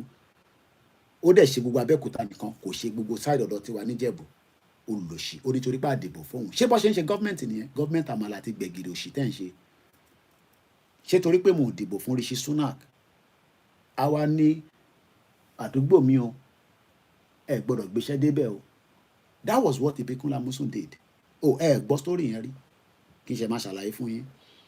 How can you be a governor for one particular section of a state and the same thing replicate with many of them across Yoruba land? Wọ́n wá ní even after the February election, we were assured that power will not be shifted. But they have done that which they promised never to do. We are aware of the effort, but the anti-Fulani force prevail. Mo wá ń béèrè lọ́wọ́ ọmọ Yorùbá pé ṣé Fúlàní wà pẹ̀lú wa láti the beginning of the genesis of that kingdom tá à ń pè ní the empire, the Ọ̀yọ́ empire, because empire ni wá kó tó di pé àwọn olórí burúkú dá gbogbo ẹ̀rú láti ibi tó ti pín gbogbo ẹ̀, because what destroy borders ní 1884 tó ń pè ní Berlin Conference. Ẹlòmíì ọmọ tá à ń sọ yìí ẹ̀rọ ni I'm gonna defend Nigeria torí ó ti wo football ọ̀dẹ̀. Fúngbà tó wo football yẹn ṣé wọ́n fún ẹ ní access tó fi dé tó ṣó lè lọ wo football yẹn ní Côte d'Ivoire. Èèyàn mélòó ní ló lówó láti bí èèyàn kan ló tọrọ owó lọ́wọ́ wa láàárọ̀ yìí nísìn tó ní òun owó tó ń fi jẹun. As African, as the giant of Africa, ṣé gbogbo yes àwọn kan lọ wò ó mo rí Dèjì Adéyanjú big boy àwọn ọmọ Àbújá làwọn yẹn ti jẹun tó máa jẹ àwọn náà wà okay, but ṣé average layman ṣó lè gbéra láti Ìjẹ̀bú-Òde ní abúlé mi ní Fìdípọ̀tẹ̀ kó wá náà lọ́wọ́ football ní Côte d'Ivoire? Ṣé èèyàn kan ló sì ń tọrọ owó lọ́wọ́ láàárọ̀ yìí nísìn? Àwọn ọ̀rẹ́ ń ṣe freebies lórí platform yìí, self determination lówó freebies ṣòro èmi náà láwọn tó ibi ń pa Nàìjíríà. Bàbá bẹ̀rẹ̀ sí fún yàn lówó lórí social media, àwọn tó ibi ń pa nílé ńkọ́ kí ni kí n ṣe fáwọn yẹn? Bàbá ti fún wọn lówó lórí social media torí pé mo fẹ́ prove pé mò ń ṣe Yorùbá nation. Wọ́n náà wọ́n wà aware of the effort pé àwa ń ṣe anti-Fulani force prevail. Who the hell are the Fulanis? Ta ni wọ́n tẹ́lẹ̀? Ajalè gbà ni wọ́n. Number 3, inevitable jihad. It is now obvious we have no other option than to relaunch our campaign, which we have started in earnest. Jihadists ni wọ́n. America máa ń pa terrorist ni. Terrorist ò ń ṣe tá máa repent terrorist. Nàìjíríà nìkan lá ń ṣe repent terrorist. Ṣé rò pé mò ń pa ṣé kí n Google ẹ̀ kí n fún yín ní àwọn tó ṣe jẹ́ repentant terrorist? Kí ló ń pè kí ló ń mí? No. So n tó ń sọ fún wa nísìnyí pé ẹni tó pààyàn tó ti pààyàn tó ti jíyàn gbé tó gba dis tó gba ransom ẹ gbọ́ pọ́n gba ransom nílé èmi ti ṣe máa sọ fún ọmọ Yorùbá pé wọ́n gba ransom ṣọmọ Yorùbá kan ṣì wà ṣá tó ti gbọ́ pé wọ́n bọ́ǹbù Ìbàdàn. Everybody knew Ìbàdàn was bombed. Àwọn náà máa bẹ̀rẹ̀ jihad wọn padà. Ṣé ní ànígbọ̀n yẹn ẹ̀yin mùsùlùmí Yorùbá wọ́n ní jihad ń bọ̀ wá báyìí. Henceforth, the Nigerian government will hear from us in every town. Ẹ sọ fáwọn governors wa kó beef of security ilẹ̀ Yorùbá. Èdèrè kòkò kọ́ ló ń dún yẹn. Kúrúkúrúkúrú. Èdèrè ẹ wo speaker tí mò ń wá látàárọ̀. Àṣeyìn kan tí yẹn ló wà ti dà. Mo wá fóònù kan mo táwọn ọmọ ẹ̀ fi fóònù yẹn sí. Kan náà best phone mi tí màá fi ń ṣe program. Kò dẹ̀ ní SIM card nínú. Mo mọ bí ṣe fẹ́ pè jáde báyìí. Láti ìjẹta la ti ń wá fóònù yẹn nínú ilé. Mo bí tó fọwọ́ ẹ̀ sí. And it's one of our best phone tá a máa fi ń ṣe program. Òun la máa ń sábà lò fún backup YouTube channel. Wọ́n ní gbogbo wa máa gbọ́ látọ̀dọ̀ àwọn láìpẹ́. Máa sọ pé Koiki you dey play. Ìwọ máa rànjú kalẹ̀ dáadáa. Ètò bá tètè rí torí pé kò line tètè pé security káwọn gọ́vnà tètè ṣiṣẹ́ lé lórí. Ṣé báwọn èèyàn mọ̀ pé bọ̀bọ̀ tọ́nú bọ́ǹbù Ìbàdàn yẹn wọ́n mọ̀ pé ó ń gbé láàrin wọn náà. Bọ̀ nígbà tó yẹ pé àárín wọn ló ń gbé ẹ̀wọ̀n páwọn olówó. Ta ló ń gbé níbẹ̀ yẹn? Ọmọ Málì ni ó ti wà okay. Neighbor wa lòun náà bẹ́ẹ̀ ni sà. Okay. Àwọn Málì wá jẹ́gẹ́ bí èèyàn. They are all criminals, terrorists. Wọ́n gbé pẹ̀lú wa. Wọ́n tẹ bọ́ǹbù. Wọ́n bà gbogbo ilé àwọn èèyàn jẹ́. Wọ́n destroy the whole community ní Bódìjà. And we are not feeling anything. Ẹ kò lè dùn ẹ̀ torí pé ọmọ pé wọ̀ rọ́ lárí irú àwa ta rọ́ lárí nísìn mò ń wá àwọn ilé yẹn báyìí mò ń mérí ni níbo ni kò ti bẹ̀rẹ̀. Tíjọba bá tẹ̀ fún wọn lówó láti kọ́ ṣó lè dàbí mọ́. The psychology aspect of it. Wọ́n wá ń sọ fún wa pé kékeré lẹ rí nìbàdàn farabalẹ̀ kó gbọ́n nǹkan tó sọmọ ìtìka tán mò ń ṣe analysis lé lórí ni. Wọ́n ní kékeré nìkan ta rí mọ̀kànmọ̀kàn ṣì ń bọ̀. Wọ́n ní henceforth gbogbo àti gbàgbé ọ̀wọ̀ massacre wọ́n wọnú church ní St. Francis wọ́n pààyàn ṣé mọ̀ kó wọ́n ju bọ́ǹbù náà níjọ́ yẹn ànírántí mọ̀ kọ́lọ́n fọ́nrún kẹ́ Akérédolú he tried ó fi bá wọn jà but agbára eltẹ kò padà gbé mọ́ Akérédolú wanted to fight them to the end even though he was a member of the APC ó disagree pẹ̀lú Buhari pé àkílódé àní wọ́n pa wá ikó bọn fún wa ká kó fáwọn Àmọ̀tẹ́kùn Akérédolú was still a governor we will never forget ẹ̀gbọ́n mi Peter Ọládélé ẹ káàárọ̀ sà mo kí bàbá wa Saheed Ẹniafẹ́ I know one day you will make history because your message is audible to the deaf and visible to the blind. Funny enough, these people are hearing your voice. Ṣé mọ̀ pé fídíò mi tí mo post síta padà tí mò ń sọ pé DSS ojú mi lélẹ̀ ọmọ Fúlàní kan ló send ẹ̀ síyàn kan l'Amẹ́ríkà ó dẹ̀ fi voice sí màá try láti play voice ẹ̀gbọ́n yẹn bí a nínú one of my program màá ti send ẹ̀ sínú bí studio line mi pé ta ni bọ̀bọ̀ yìí lóòótọ́ àlóògùn àníbọn àtúníwá ní ààyè ẹnu mo pariwo ní ọdún mẹ́ta àwọn kan ní bí àwẹ̀ ibi tí yàn bá ti ń ṣe kọ́ ló ti máa jẹ ni ọ̀dẹ̀ ni mí ni ibi tí yàn ti ń ṣe nìyàn máa ti jẹ tó bá jẹ́ pé yẹn ló ń dùn ìwọ náà ṣe káwa náà lè dáwó sí ẹ lọ́wọ́ ẹlòmíì tẹ rò pé bí a gbowó kan fún wa ẹ mọ̀ pé èmi àti ìyá mi gbé mi lékè ẹ mọ̀ pé mo sọ fún yín pé èmi ò ní ìwé tí mo fi kọ fún yín nísìn bọ́ ọjọ́ iwájú màá kọ̀wé mi ẹlòmíì á kà báyìí ó lè jẹ́ àwọn ọmọ yín gan ló máa kà bọ́ kọ́lọ́n jẹ́ kí gbogbo wa ṣì wà láyé títí dìgbà yẹn I'm 40 plus kọ́lọ́n fún alẹ́ mi gígùn àtàlàfíà a máa pín Nàìjíríà by fire by force bẹ́ẹ̀ lẹ gbọ́ lẹ́nu mi by fire àwọn ń ṣe àwọn bàbá Fẹ́nifẹ́re gbogbo wọn ti compromise àwọn bàbá yẹn ti compromise bọ́ wọn kàn nífẹ̀ẹ́ bàbá yẹn ni gbogbo wọn ti compromise àwọn Fáṣákin àwọn bàbá nìkan pa Fáṣọ̀rántì mi ṣe ń sọ pé Fáṣákin Fáṣọ̀rántì all those men have all compromised wọ́n ti kọ́lé fún wọn wọ́n ti àwọn gọ́vnà ti fún wọn lówó wọ́n náwó tán fún ẹ mọ̀ pé àwọn bàbá yẹn gbowó lọ́wọ́ gọ́vnà ni no ṣé ẹ mọ̀ pé Afẹ́nifẹ́re ń gbowó lọ́wọ́ ìjọba o èmi ni ṣe máa ń sọ yẹn fún yín lórí social media èmi àti ìyá mi gbé mi lékè sọ̀rọ̀ for 1 hour àwọn tó close mọ́ mi dáadáa I can to go into details. Ẹlòmíì máa fi pè ẹ máa forí gbé pè especially tẹ́ ń rí àwa pé bí abígbà tẹ́ pé wọ́n gbé owó kan fún wa tó pọ̀ tá fi ń ṣe Yorùbá nation èpè lẹ́lòmíì máa forí yín gbé lọ but it's not the conversation for today. The conversation I'm asking again is kí ló ṣẹlẹ̀ ní Ìbàdàn ǹjẹ́ a máa rí ẹ̀rí nǹkan tó ṣẹlẹ̀ ní Ìbàdàn ó máa pé 2 weeks níjọ́ Tuesday this incident happened on the 16th èmi ti plot ẹ̀ sórí 16th ní aago méje fi lọ lù ni wọ́n denotate lord ká má tó tàbọn oyè yín boom people were feeling the energy of that bomb ó dé gbogbo engineer wa débẹ̀ engineer Ṣèyí Mákindé wa débẹ̀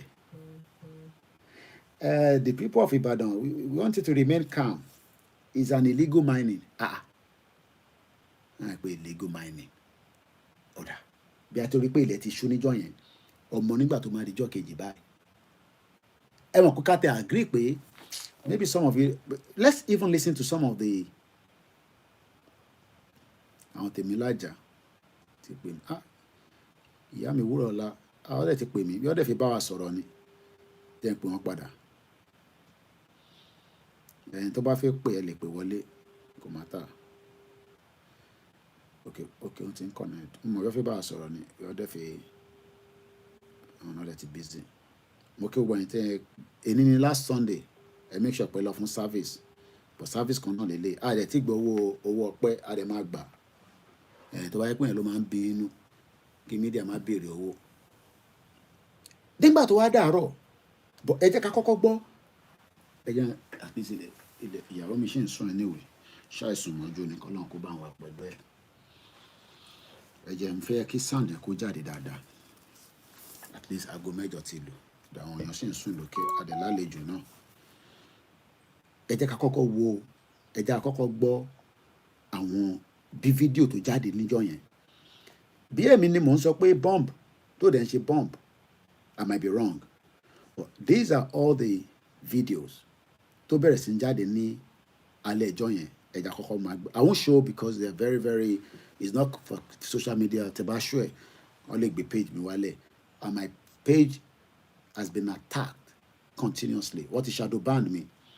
What that means is that jẹ́ kí message mi kó kọjá bí tó àìtí ka tàwọn Fúlàní olórí burúkú yẹn tán nọ́mbà 3 mo kàdé o, but ṣé bọ́ǹbù ló ṣẹlẹ̀ ní Ìbàdàn? Ẹja gbọ́n kan táwọn èèyàn sọ.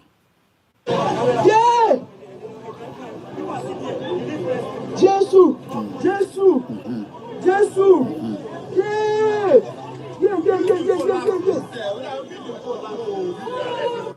Ẹja gbọ́n. Jésù Jésù Jésù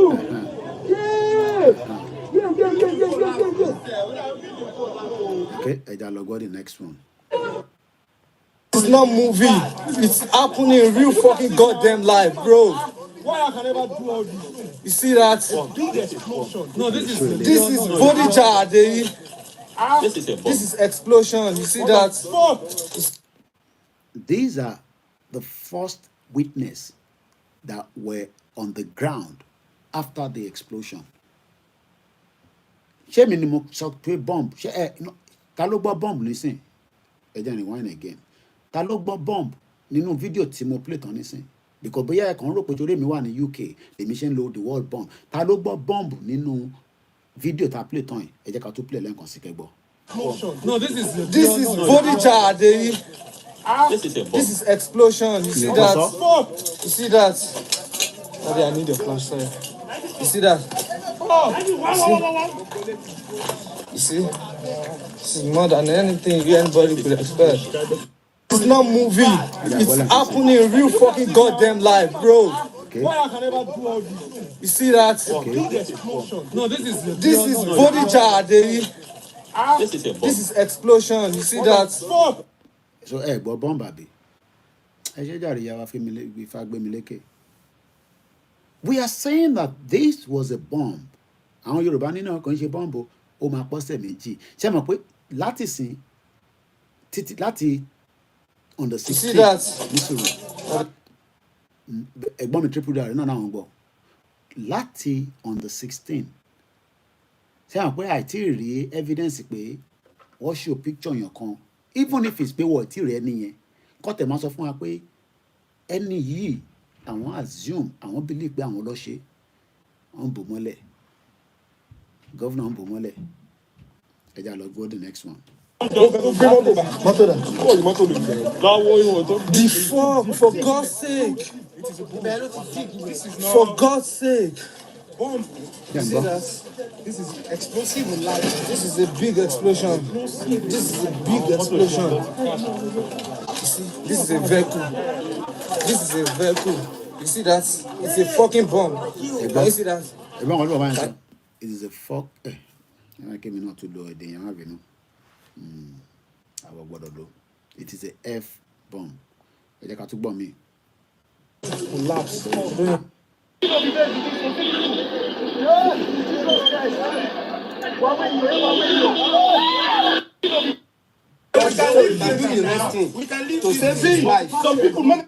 Now, àwọn Fúlàní wá ń sọ fún wa pé àwọn ì tí ṣetán pẹ̀lú wa o.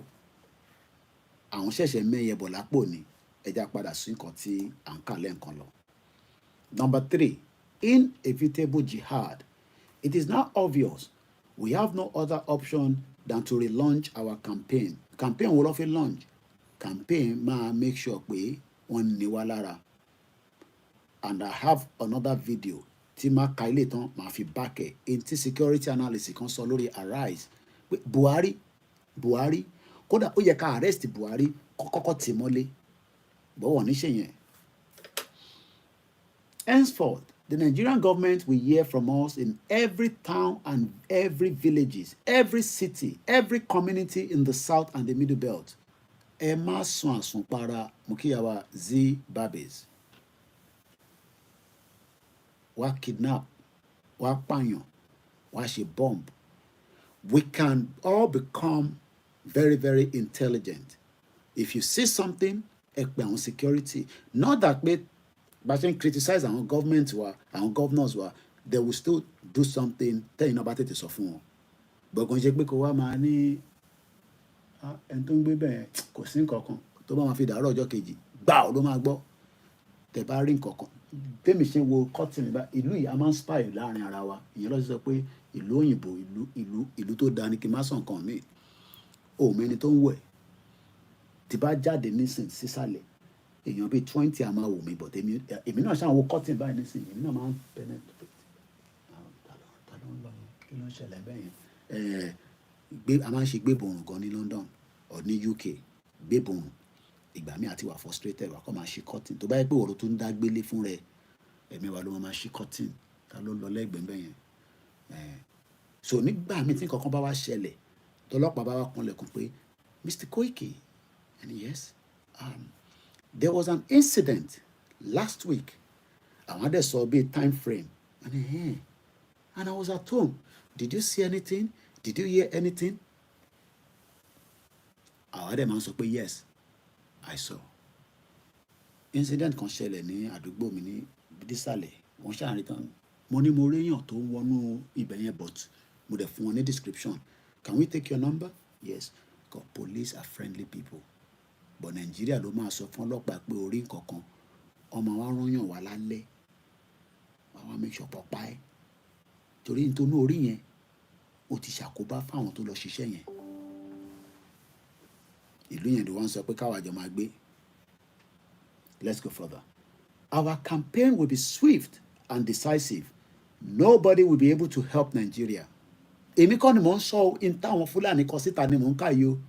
Ẹ lè ní Koiki irọ́ ló ń pa, kò lè ṣẹlẹ̀, Jagaban wà ń bẹ̀. Iṣẹ́ tàwa ni pé ká sọ fún yín. Ọdún mẹ́ta tí mo ti ń sọ náà ẹ kúkú nírọ́ ni mò ń pa, ẹ lè mú fi da Nàìjíríà èmi dẹ̀ kọ́. Ok, ẹ jẹ́ kí n béèrè ṣé mi àti Ìgbòho la bọ́ǹbù Ìbàdàn? Ṣé mi mo bọ́ǹbù Ìbàdàn? Yes, Koiki àti Ìgbòho àti Baba Akintoye àtàwọn Yorùbá Nation campaign ló wá bọ́ǹbù Ìbàdàn. No, àwa kọ́, ẹ bá mi fi sínú comment section. Kátẹ́ wo ló bí àwa la bọ́ǹbù Ìbàdàn? Ṣé àwa la bọ́ǹbù Ìbàdàn? Ẹ bá mi comment. Yes, Koiki ìwà àti Ìgbòho ní àti Yorùbá Nation ẹ̀yin ní ẹ̀yin lẹ dá wàhálà ilẹ̀. No, àwa kọ́. We have said that the country is not working. It is becoming a very, very inconducive place for us. Màá dẹ̀ sọ fún yín àwọn tó bọ́ǹbù Ìbàdàn torí pé Buhari olórí burúkú was a president. Mo dẹ̀ láti lọ ṣe tíì mi. So mo fi sáré ka ilé ìtàn ká wá ṣe tíì mi. Adẹ̀ màá wò bí a bá lè play bàbá wa tí a fi play lẹ́ǹkan yẹn, but ó kọ́ ìpọ́n tó wà lórí Facebook kò ní lè gbọ́ ni. Our campaign will be swift and decisive and nobody will be able to help. The Fulani can never have a country where they are second-class citizens. Eshegoni, Mr. Sharpboy. Mr. Koiki, please warn Ikere Akoko people to be watchful too. I'm not a prophet, but I don't play with dreams. One in Sofẹ́ Ìtẹ́wà ní Ikere Akoko, Emide Akoko, inside the ọ̀dọ̀ Baba wa Ìbà Gani Adams. Lóògùn ọ̀fẹ́ o, Baba àgbàlagbà. Kọ́lá fọ́ọ̀nù Kẹ́dàpọ̀ Williams. Àwọn ọlọ́gbẹ́ mi débẹ̀. Àkókò mo débẹ̀. Mo like Ondo ṣá. Ilẹ̀ Yorùbá dùn gan. Eshegoni Baba wa Rámọ́. Mo kí ẹ wà látà lórí ẹbí. O ìyàwó ẹ á ṣe wàhálà fún ẹ. Ó sọ pé òun bọ̀ níjọ́ Friday àárí ẹ. Gbogbo tó ní o máa bá òun ṣe ó ti prepare ó dẹ̀ ti sóúnjẹ rẹpẹtẹ. Ọmọ bí àwa lórí ẹbí ń gbọ́ mi ó lè máa sùn báyìí. Òun náà ń bọ̀ níjọ́ Friday àárí ẹ. Olórí ẹbí wa nìyẹn. Number 4, the arrest of any Fulani man in connection with the jihad is a crime against our collective interest. We want the Nigerian government not to make the mistake of arresting any Fulani leader or person. Never again. We are watching the actions of government in reaction to the explosion in Ibadan. Ṣé ẹ̀rọ àwọn olórí burúkú wọn náà wọ́n sọ fún Ṣèyí Mákindé pé àwọn ń wo ìgbésẹ̀ ẹ lè sọ pé Koiki kò rí bẹ́ẹ̀ rí. Ṣebí bàbá kan ṣé Lamade Bayo àbí kí ni orúkọ gómìnà tó ń wà ń bẹ̀ tí Buhari olórí burúkú wá tó sọ pé wọ́n ń bá àwọn Fúlàní jà ní Ìbàdàn. Ebi gbogbo alágbọ́ náà ṣe gbogbo kí ní tàn sọ ṣe máa fi pè story ni in tó ṣẹlẹ̀ nílẹ̀ Yorùbá tá a ti gbọ́ ni pé Buhari ó wá láti Katsina níjọ́ náà lọ́hùn ẹ rántí ẹ bá mi sọ orúkọ gọ́vnà náà kíní kan Lamadeshina or something like that was the governor. Buhari came down ó ní wọ́n pa àwọn Fúlàní àbí wọ́n attack wọn. I don't know what was happening at the time. Ó wá challenge governor nígbà yẹn. Kẹwàá imagine when he became the president. Ẹ wá ń sọ pé kí Tinubu ọmọ lódò ọdẹ Tinubu ọmọ tẹ̀sí wọn lójú dáadáa. A lè máa wà on the same path. Ntí wọ́n gbé dání ó yàtọ̀ sí táwa gbé. Lam Adésínà ẹ ṣé gan ni ẹ̀gbọ́n mi triple DRS. Wọ́n ní gbogbo ẹ̀yin tẹ́ wà ní àkókò Ìkàrẹ́. Wọ́n ní tẹ́ bá ń sùn báyìí kẹ́ la ojú kan. Torí these people wọ̀ dẹ̀yìn lẹ́yìn ilẹ̀ Yorùbá.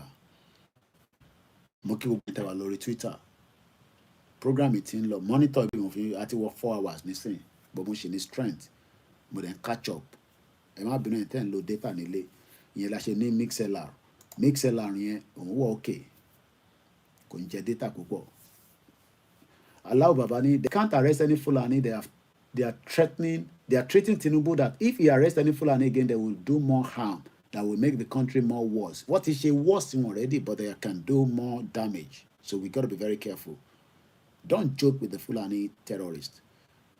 They are blood-sucking people. Gbogbo alagbon tó ṣẹlẹ̀ ní Plateau State.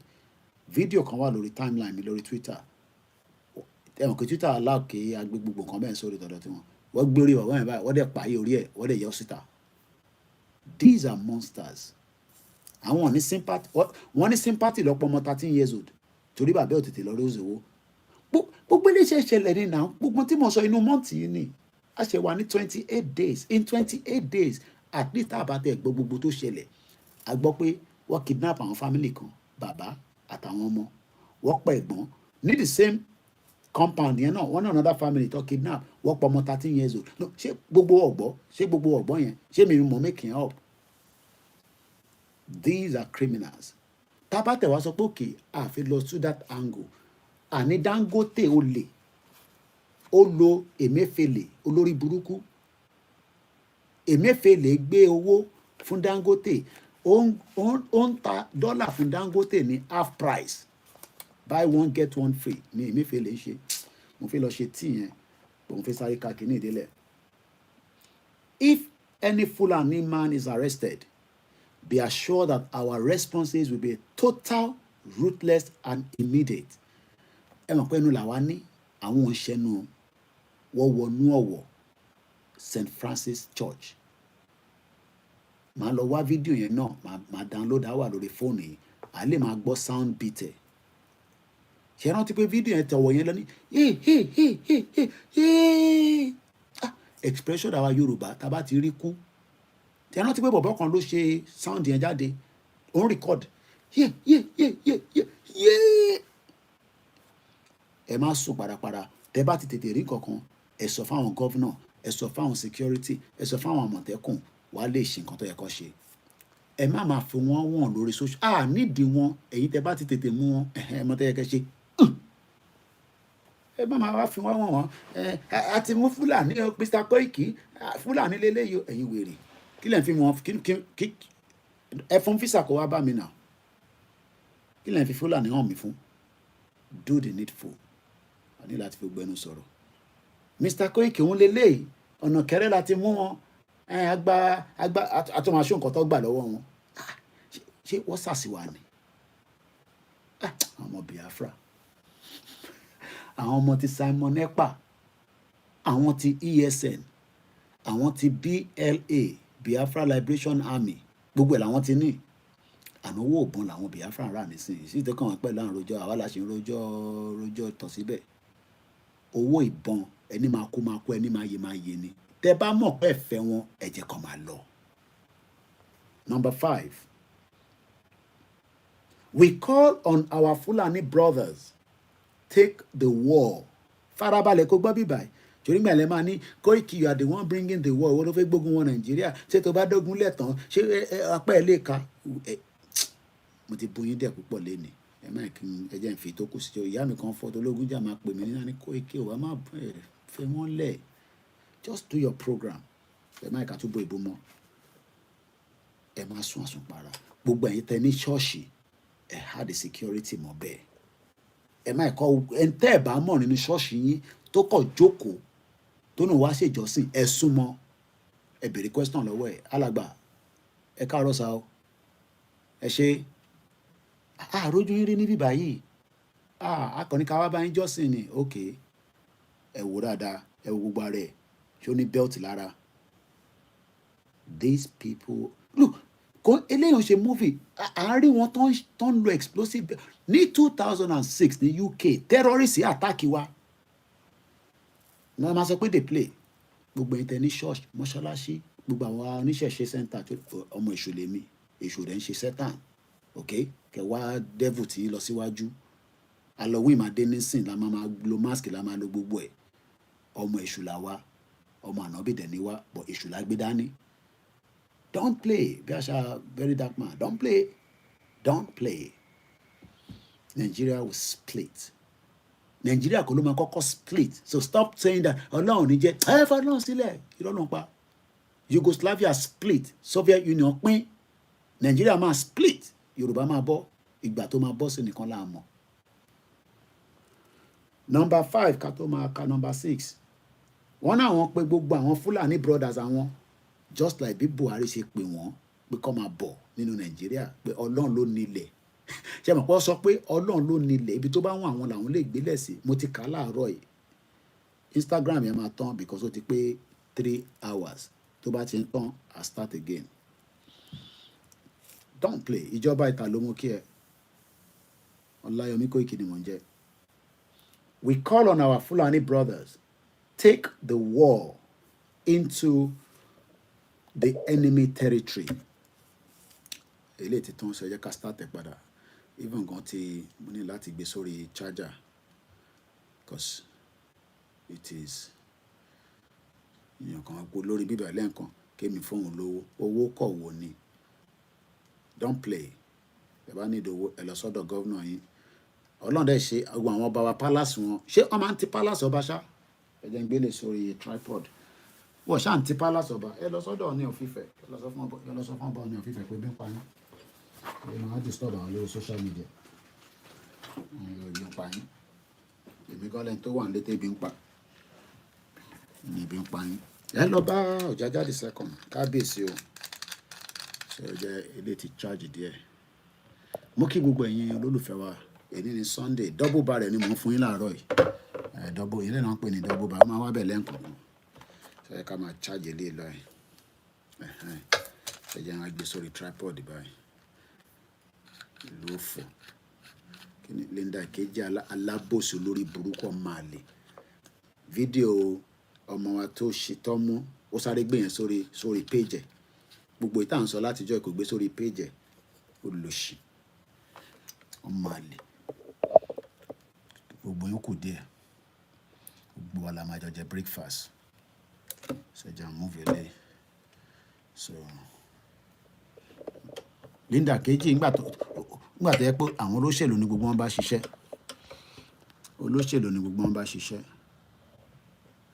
okay now I'm gonna start anything that's it don't play mo kí gbogbo ilé nǹkan sí ẹni tó bá ti like video yẹn kò kọ́ sí àìkókó tí ìbèrè owó ẹ bá wa like ẹ kẹ̀dẹ̀ bá wa share mo kí àwọn tó wà lórí Koikimedia gangan látẹ̀ǹkan sọ ẹ jẹ́ ń sáré kí wọn ẹ ká túbọ̀ mi mo kí yín ó sì ń load lọ́wọ́ so a ti padà sórí Instagram excuse me mo kí gbogbo èèyàn lólùfẹ́ wa lílé lóko mo kí gbogbo ẹ̀yin Celestia mo kí ẹ̀yin CAC mo kí Redeem mo kí KICC mo kí gbogbo àwọn ọba o ẹ bá mójútọ́rọ̀ security ilẹ̀ Yorùbá.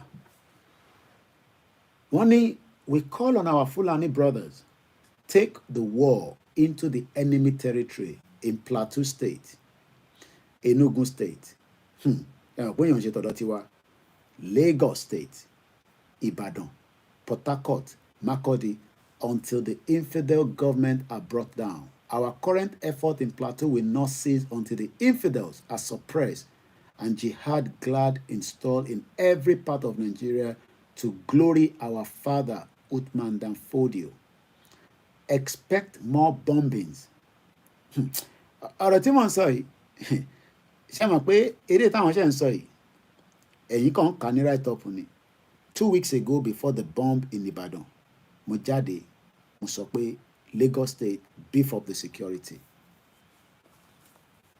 I won't say more than that. Mo rí Ọ̀tẹ́dọ́lá sáré kówó díẹ̀ fún Lagos State kó fi ṣe security. Kò tí pé a week tí mo jáde tí mo ṣe program yẹn lọ bọ́ǹbì Ìbàdàn. Wọ́n tún wá ń kọ lẹ́tà jáde fún wa nísìnyí pé ká máa expect àwọn ní Lagos, Ìbàdàn, Plateau, Enugu, Makurdi until the infidel governments are brought down. Our current effort in Plateau will not cease until the infidels are suppressed and the jihad guard installed in every part of Nigeria.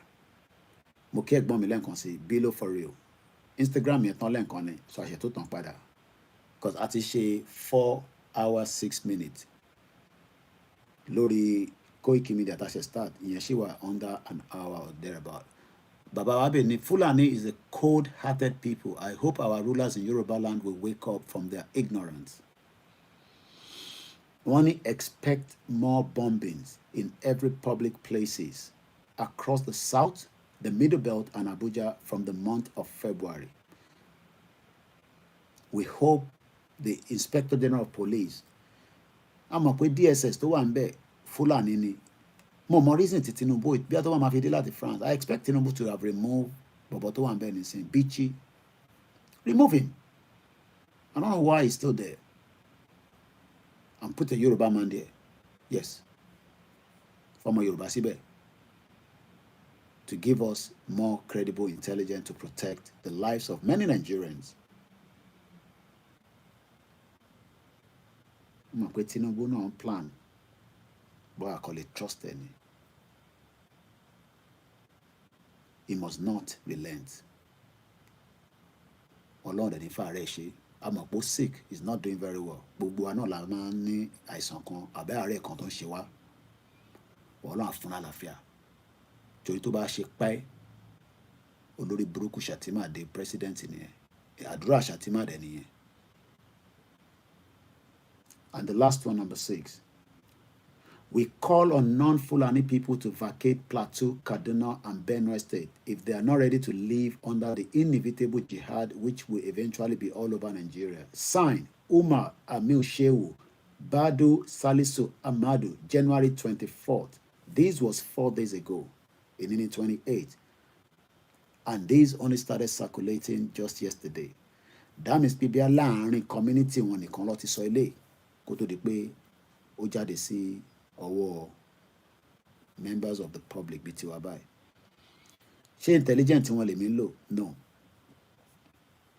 I don't rely on their own intelligence when I come out because àwa náà ní intelligent tiwa tá fi ń operate both inside Nigeria and outside Nigeria. Kò ń ṣe inú Nigeria nìkan intelligent tèmi wà. We have intelligence around the world that will say Koiki ẹ jáde lọ́sàn kan báyìí wá dẹ̀ fún mi ní evidence yẹn and I those evidence points exactly but I don't have to share with you those evidence. Don't pè ní journalist in here. You don't give out your source. Tí bá ti give source me out that means pé mo ti compromise relationship tó wà láàrin mi àti àwọn source wa and gbogbo àwa tá à ń ṣe media àtẹ̀ntó ń ṣe blogging gbogbo wa lọ máa ní different source. So source tó mi ní ó lè yàtọ̀ sí ti àròlé tẹ́ bá ń gbọ́ tàròlé tẹ́ntẹ́n sọ̀rọ̀ source tó wà lọ́wọ́ ẹ̀ kò ń ṣe tèmi o source tó wà lọ́wọ́ Yèyé Dára kò ń ṣe tèmi o àwọn náà ní source tiwọn source tó wà lọ́wọ́ Bàbá Èkìtì because Nigeria is a big place and the world is a big place. The world is a very big place and intelligence can come from anywhere and sometimes we can just use intelligence based on what the American and the UK is saying because last year they warned every single one of us about traveling to about 28 states if I'm right. We are 28 or 21. I talked about it. We have 36 states in the Federal Republic of Nigeria. The UK government and the American government warned their citizens not to travel to 28 states. Talk about your 28 kúrò 36 mélòó ló kù. It just shows that the country is so divided. Look, I would have loved us to be in Nigeria. A Nigeria that would have worked for me as a Yoruba man. Not a Nigeria that is working for me for the fact that our northerners won't oppress wa. Tó bá jẹ́ pé àwa Yorùbá lájọ wà láàrin ara wa, we will know how to deal with each other. And for many of you that says, that nothing of such can happen. Well, I will play the next video. Màá wá lọ ṣe tíì á jẹ́ cup méjì tí mo fẹ́ mu láàárọ̀ yìí bí àmọ́ àwa lè jẹ ilé ìgan atẹ́gùn àti fẹ́sì ilé ò ní ṣe jẹ mọ́ ilé ṣiṣẹ́ jẹ kò tí bad torí inú ilé ó dàbí air condition ni mo tán heater bọ̀ tó bá tutù púpọ̀ heater máa automatically pick rẹ̀ ọ̀ká lọ tán fúnra wa mo ń kí gbogbo ọmọ Yorùbá ṣé wọ́n ti pé àwọn kan gba certificate ọmọ Lagos State ìyẹn kọ́ la fi play arákùnrin tó fẹ́ sọ̀rọ̀ yìí security consultant ni and I think he was a former military personnel gbogbo táwọn people yìí sọ ṣe mọ̀ pé intelligent tí wọ́n tún strong torí pé àwọn ti ṣiṣẹ́ ológun rí ẹni tó bá dẹ̀ ṣiṣẹ́ ológun wọ́n ní kí ló máa ń sọ ní once a soldier is always a soldier ẹ̀dá gbọ́n kan tí bàbá yìí sọ. I would say I agree with the opinion that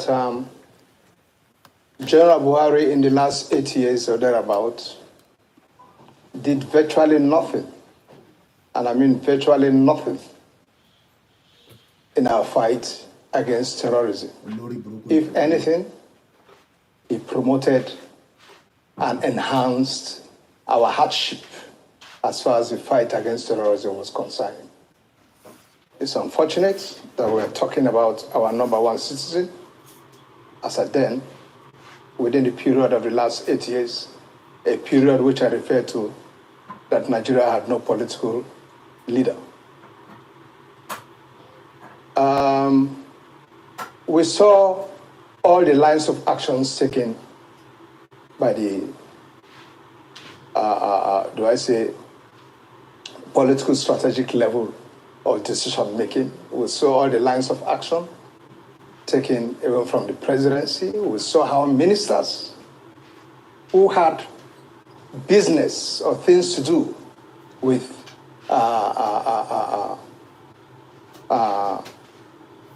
terrorists were made to remain in their positions as ministers. One was even in charge of our entire national data. We could go on and on and on. We allowed undue sentiments right from the presidency to be visited in our alleged purported plan or action against terrorism. You could read religion, you could read tribalism, you could read ethnicity, and so on. It's unfortunate. And at the subnational level, we had governors, especially up north where I come from, under that administration, that had all sorts of romance and unholy relationship with terrorism, degenerating to a situation where some of them were even talking of amnesty. It was shocking to some of us. Amnesty for who? Amnesty for terrorists. You tell me they are repentant terrorists. Repentant from what? We are soldiers. Our duty is not to come.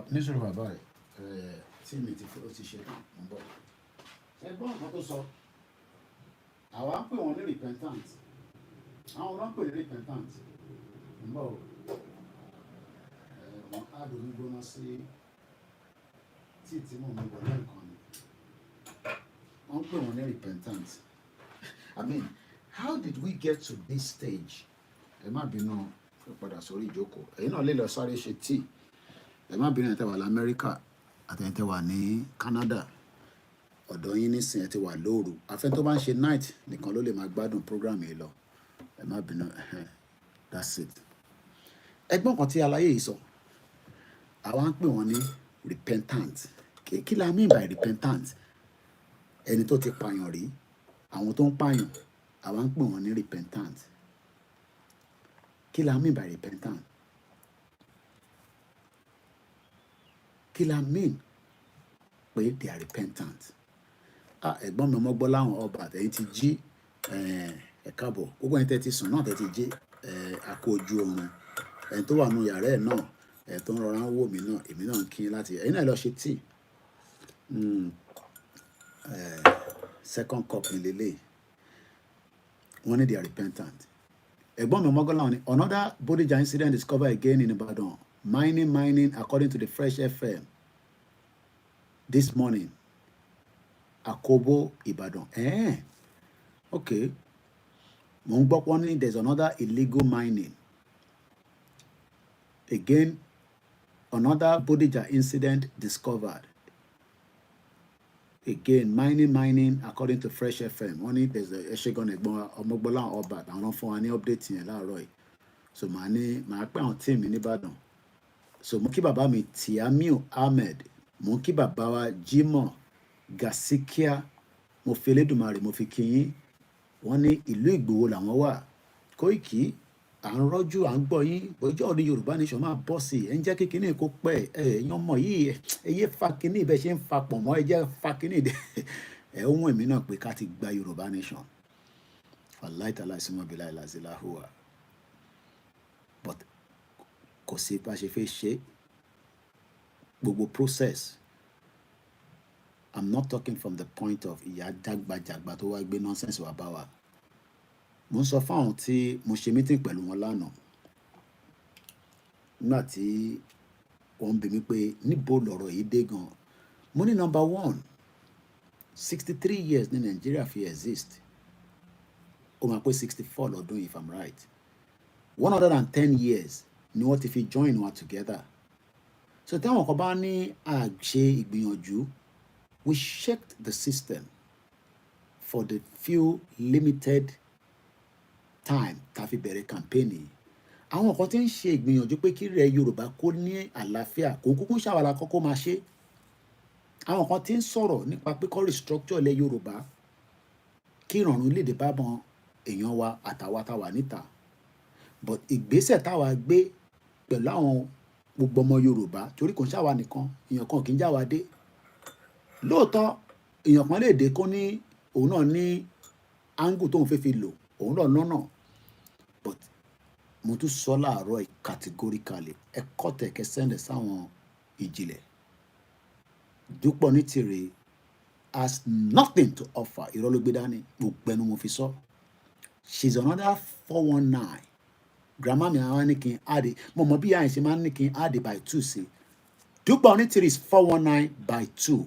Gbogbo ń táwọn àjàkálẹ̀ gbogbo àwọn yẹn wà relevant dáadáa wọ́n mọ̀ ẹ̀mí ju àjàkálẹ̀ àrùn tẹ̀ ń sọ yẹn ta ló mọ̀ ní Nàìjíríà wọ́n mọ̀ èmi Ọláyọmí Kóìkì èmi DSS mọ̀ mi military mọ̀ mi ọmọ tí mo gbé dání so àwa èyí lẹ́yìn kan ń pọ́n gbogbo àwọn yẹn lé kò sẹ́ni tó mọ̀ ìjìnlẹ̀ DSS ò mọ̀ ìjìnlẹ̀ wọ́n ọ̀dẹ̀ mọ̀ pé gbé kankan dání èmi náà dẹ̀ jàǹfààní pé torí pé Ọláolóyè tí mo tún jẹ́ spokesman wọn. So à ń sọ fún yín pé in tí ẹ gbọ́dọ̀ ní understanding ni pé the country tẹ́ ń pè Nàìjíríà yẹn ó ní ẹ̀ka root tó pọ̀ tó lọ́kẹ̀ ẹ̀ka yẹn la fẹ́ gé bàdẹ̀ ṣe fẹ́ gé kan àìtí ìgé kókó inú ẹ̀ gangan. Màá dẹ̀ fún yín ní example. Mo wá sọ fún àwọn tájọ wà nínú meeting yẹn lánàá. And this ó lè máa gbọ́ mi nísìn ó lè máa gbọ́ mi kó gbọ́ broadcast later. Mo ní tí àkọ́kọ́ gbọ́dọ̀ dúpẹ́ ni pé we started the campaign with rallies and they want to jẹ́ one of the biggest rally a máa padà sọ́dọ̀ bàbá yìí because ọ̀rọ̀ yìí ó máa ń jẹyọ ní most of the time pé àwọn kan máa ń náà wọ́n wà disappointed. Ẹ wá disappointed nínú ìlú tí wọ́n lock together for 63 years. 63 years. Sọ pé àwa ní ammunition tara tó kún barracks kan tá a máa lò tíjà bá bẹ̀rẹ̀. Sọ pé a ní ìbọn, a ní ògùn olóró lọ́jù síbẹ̀ nísìn tó ṣe gbàùgbàù. What we started was a campaign to first shut the system down. And I'll explain how that would have happened. After this rally, Tibubuari. Bọ́dá Island are black. Navy blue check. Jagamo.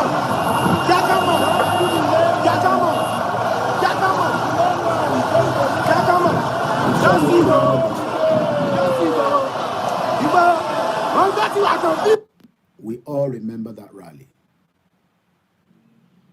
What then happened was the most important rally would have gone to Lagos on the I think many of you skip that. If the rally of Lagos State went ahead as fully planned, even if Nigeria has not break, the system would have been shaken to his knees. So possible pé kó bomb wà nínú airport tá bá wà lÉkòó ní Lagos Murtala Mohammed Airport tí gbogbo wa jókòó sínú tarmac tó jẹ́ pé bẹ́ẹ̀ la ti ń dáná tá à ń ṣe. So possible kí military kó ju bomb síbẹ̀ kó pa gbogbo wa. Mo fẹ́ kẹ́ answer yes or no. Yes, ó possible. Èmi máa fún yín answer straight away. Yes, ó possible. But tó bá ju bomb sínú Lagos Airport tí gbogbo wa wà níbẹ̀ táwa ò lọ tá jókòó sínú airport tó ju bomb síbẹ̀ kí lẹ rò kó máa ṣẹlẹ̀ lénìí? Ẹ jẹ́ kó olúkálùkù answer. And that is it. So fún ẹ̀yin ẹ máa ń béèrè pé ṣé rally ló máa fún wa ní Yorùbá nation? You can first shut the system down because UN ò ní fún yín ní country. Tíjà ò bá ṣẹlẹ̀ UN ò ní dá sọ̀rọ̀. Ìjà gan ṣẹlẹ̀ láàrin Israel àti Palestine. 25,000 people have died. UN ò máa lágbára kankan tó lè rí kankan ṣe sí. Wọ́n kàn ń veto ara wọn nínú United Nations bí ṣe bá yín sọ̀rọ̀. Every time wọ́n veto ara wọn. Mo kí bàbá Ọlárìndé Emmanuel. So please, I beg us. Wọ́n ti declare Yorùbá nation ní 2022. Ẹwà ọ̀kẹ́ normal ṣá. Wọ́n declare nǹkan ní 2 years ago. Ẹ dẹ̀ ṣe ń ṣe operation nínú Nigeria using Nigerian currency, using the Nigerian constitution. Ẹ ti mad. Orí yín ò pé. Mo sorry gan. Àti Ìjìnlẹ̀ àti gbogbo àwọn tọ́jọ́ gbé dání àti Dúpọ̀ Nítìrì orí gbogbo yín ò pé.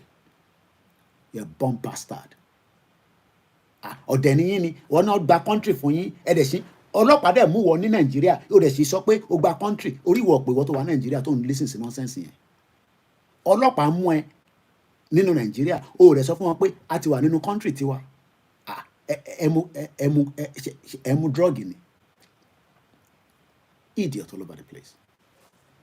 Ṣé kò bẹ́tà ká dà lóru? Yes, ká dàrú kọ́ bọ́ǹbù wá sínú Lagos State Airport. But Lagos State Airport ò ní ṣiṣẹ́ mọ́. Plane kankan ò ní dé sí Lagos mọ́. And that is the beginning and the end of Nigeria. That was part of the plan. That would have shut down the system to talk to us. Fún kan tá fẹ́. Because nígbà tá bá ń kọrin tá ń jó nínú Lagos State Airport. Ìjọ kan òru kan wá kọ̀ kó àwọn squad kan dé. Àfi pàpàpàpàpà àdàbí ti EndSARS. But ẹ mọ̀ pé inú airport làwa wà. Now, ká tún máa lo airport. Ẹ jẹ́ ká lọ ṣe the same thing ní inú Apapa ní Lagos State. Ó mọye ọkọ̀ ship tó ń dock lójoojúmọ́ ní Lagos Apapa Airport. Apapa Port. So possible kí operation máa ṣẹlẹ̀ tó ń bọ́ǹbù bẹ̀. Ordinary báwọn èèyàn. Let me keep you up to date. Mo wá sọ fáwọn pé ta ló ti mọ àwọn tó ń pè ní Houthis àwọn Yemenin. Kí ló rò pé ó ń ṣẹlẹ̀ ní Red Sea? Wọ́n sọ fún àwọn ship tó ń gbabẹ̀ kọjá pé as long as tí wọ́n bá ṣì ń jà ní Palestine àti Israel ship tó bá gbabẹ̀ kọjá tó bá jẹ́ ti Israel àwọn máa bọ́m̀bẹ̀. Amẹ́ríkà dẹ̀ ń sọ fún wọn pé ẹ̀ tó bẹ́ẹ̀ ẹ̀rọ Amẹ́ríkà lágbára ẹnu wọn dẹ̀ máa ń pọ̀ gan. India ó rà pé ẹ̀mọ́ tó ń pè ní Red Sea gbogbo ala máa ń gbọ́ Red Sea ẹ fi pé òkun kékeré ni. India ní 10 warship tó wà níbẹ̀. India ní ìlú kan Amẹ́ríkà ní Germany ní bí ṣe ń bá yín sọ̀rọ̀ àwọn Houthis ṣì ń bọ́ǹbù àwọn ship tó ń kọjá níbẹ̀. Ṣé mọ̀ pé UK àti Amẹ́ríkà àtàwọn ìlú kọ̀ọ̀kan wọ́n ti bọ́ǹbù inú Yemen. Ìyẹn ò máa stop wọn. Ìyẹn mo ṣe sọ pé Nigerian government máa bọ́ǹbù wá sínú airport yẹn but Nigeria fúnra rẹ̀ ò ní gbérí mọ́. Because if you throw a bomb in the airport ṣé tó bá ju bọ́ǹbù sí airport ṣé flight kan máa gbàbẹ̀ kọjá? Mò ń bí ẹ̀yin náà. So ẹ jẹ́ ká fi làákàyè tí ẹ wá ń sọ pé yẹn ẹ̀gbọ́n kankan mọ́ Yorùbá nation yẹn ti quiet gbogbo ẹ̀ ti tú pápápápá. You okay? We never got to Lagos because they knew that getting to Lagos will be the end of it. You alright? You're hungry? Get it funu. Funu. You know the drill. Elo funu. And then come and eat. Ofe funu. Ofe fenu atano. Ofe funu. Enu atano. Tonu. Ofe fi jẹun. Go and brush your teeth. And come back. And come and eat breakfast. So, ẹ jẹ́ kí n fún yín ní the latest lórí àwọn Houthis. Ẹ jẹ́ fún yín ní latest. Wàhálà tó ń dálẹ̀ láàrin Red Sea. BBC, ẹ like BBC gan àbí? BBC ló máa ń sọ̀tọ̀. British Bias Corporation. 10 hours ago. 10 hours, ẹ mọ̀ pé tí bá ní 10 hours, so ká sọ pé 9 ti lò nísìn. So 8, 7, 6, 5, 4, 3, 2, 1, 12, 11. That means pé 11 p.m. lálẹ́ àná. Alan Conde, Moriembe, brother me. Houthis attack the British link tanker Marlin Luanda, Luanda, in the Gulf of Aden. Kilo Shele. This is by James Gregory, BBC News. A tanker with links to the UK was on fire for several hours in the Gulf of Aden after being hit by a missile fired by the Houthis. Oh, you're very tí mo tó fẹ́ ṣẹlẹ̀ gangan nínú Nàìjíríà. Ẹ jẹ́ káwọn ọmọ Ìgbò ṣe tán. Ẹ jẹ́ kí ọwọ́ wọn bá àwọn kankan tó ń túbọ̀ ń lé kó kán ọwọ́ wọn dáadáa sí. There is still room for dialogue and peace. But about support for peace, whatever happens, as simple as that. The Iran-backed movement based in Yemen said it is àwọn target Marlin Luanda on Friday in response to America and the British aggression. The US and the UK have launched airstrike on the Houthi target in response to the attack on ships in the Red Sea region. French, Indian, US naval ships provide assistance to the vessel, but could it stop with giant? So when it comes to the Yoruba Nation movement, the peaceful rally, the government will force it into the stage that will take us to the next level, which everybody knows. Because the government to backbone content sort of one in airport, don't feel low force. Because force in the government, especially in an African country. Say my mama feel low force. We feel co special squad that day, we feel this, we feel that. From the airport, inside the airport tarmac, you will do that nonsense and you expect a flight to land on a Wimbledon land. So please and please and please, for many people that are still out there saying the Yoruba nation is dead, the Yoruba nation was never serious, it is a serious movement. A non-violent movement, but can be pushed towards violence if the government share you. Yes, government is always powerful. Government is the most powerful people after Eledumare, according to them. But the people Eledumare create can deal with the government on different... Look, ìlú tí kò bá ní stability, investors ò ní wá. Kí lẹ rò pé investors ṣe ń sá fún Nàìjíríà nísìn? Torí pé security ò sí. Torí pé kò ní security. No, tí wọ́n bá jẹ́ investors, wàá kó $10 billion, wàá lọ kó sínú Nàìjíríà nísìn. Yes, o lè kó síbẹ̀ kó take risk yẹn kó dẹ̀ pull owó ẹ̀ padà. O dẹ̀ lè gbé síbẹ̀ kó má rí owó ẹ̀. Guinness. Let me give you the latest. Guinness. Guinness. Guinness Bureau, Nigeria. I can find the latest one.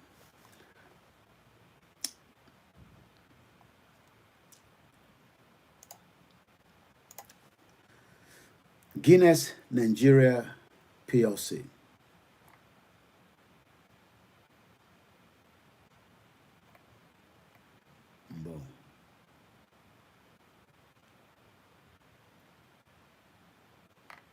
I'm finding the latest update.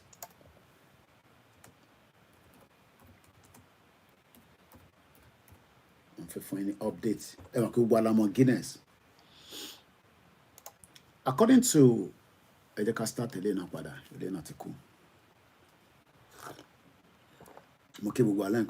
Happy Sunday and welcome to my live program. We are now 4 hours 33 minutes into the program. Mudupelo gbogbo atadewa lórí ẹ̀ àtẹ̀yin tẹ́ ṣe ń darapọ̀. Ẹ̀yin tẹ́ ṣe ń darapọ̀ ẹ ti wà. Kí ló dé tẹ́lẹ̀ yóò charge? Ìwé mo ti fi sínú charger. Mo kí backup channel team wa. Àwọn backup wa. Kí ló dé tí kò charge? When we say you should donate, it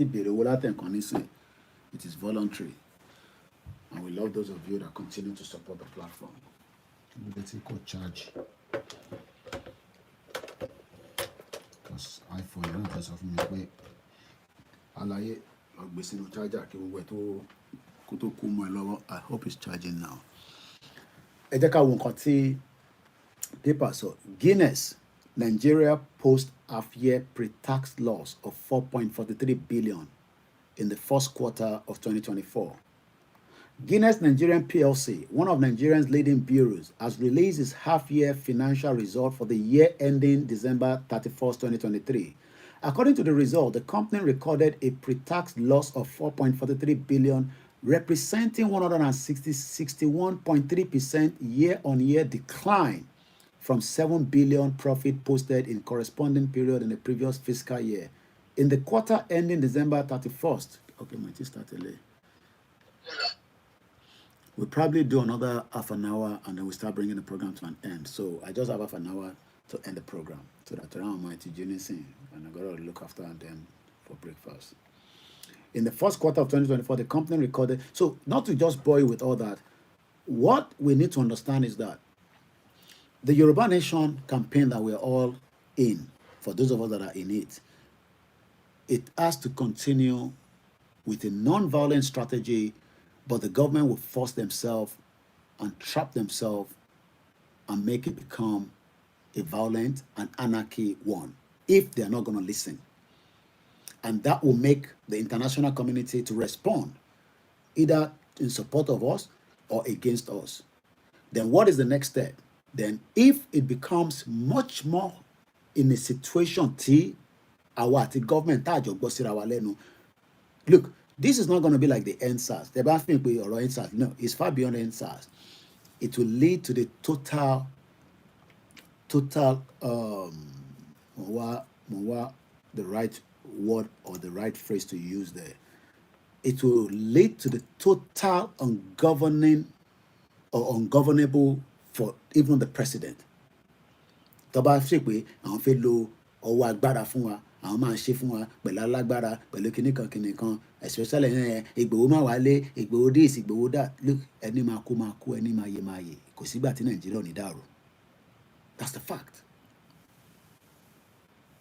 Whether Ìgbòho comes home or not, kò sígbà tí Nàìjíríà ò ní dé stage pé a máa yọwọ́ síra wa, ọwọ́ ẹ̀ṣẹ̀ síra wa.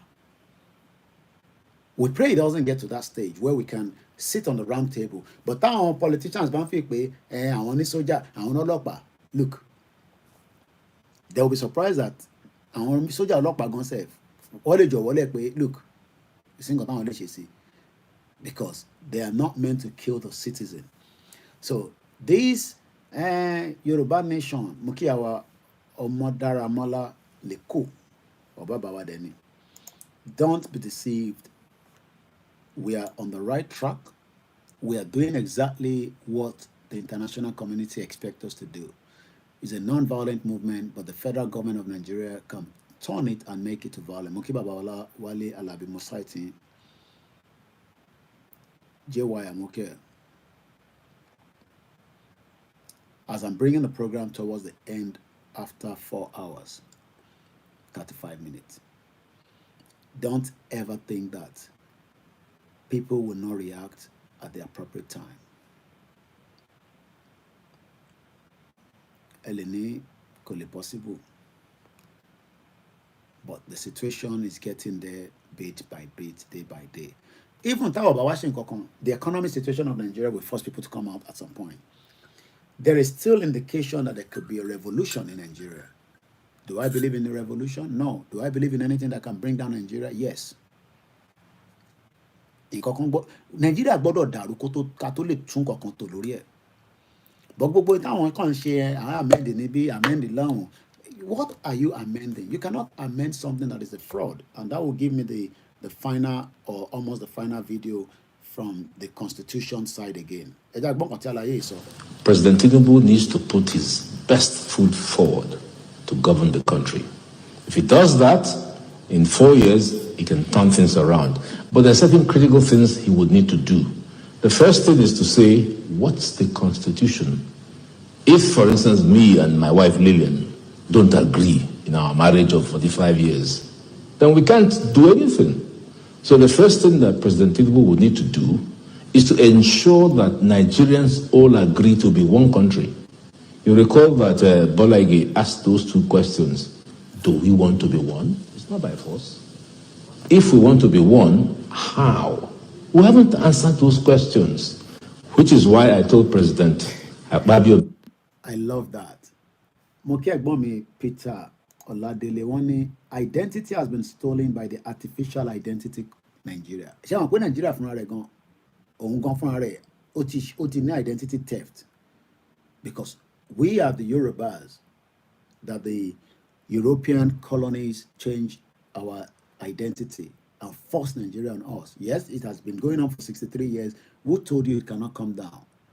Soviet Union was one body until everybody went their separate ways. The same thing with Yugoslavia. And there's what I call the velvet divorce. I will talk more on that in due programs, which everybody goes their separate ways without a bullet. It's called the velvet divorce. It will be done stages with people that are coming from both sides, all the indigenous people. But Agbakoba don't sọ níbí báyìí. Have we decided that we still want to remain one? Let's go back. That it has taken 23 years to solve the problem of the Constitution. Okay. And I urged him, in conjunction with President Tinubu, to resolve the Nigerian constitutional question now by inviting the owners of Nigeria.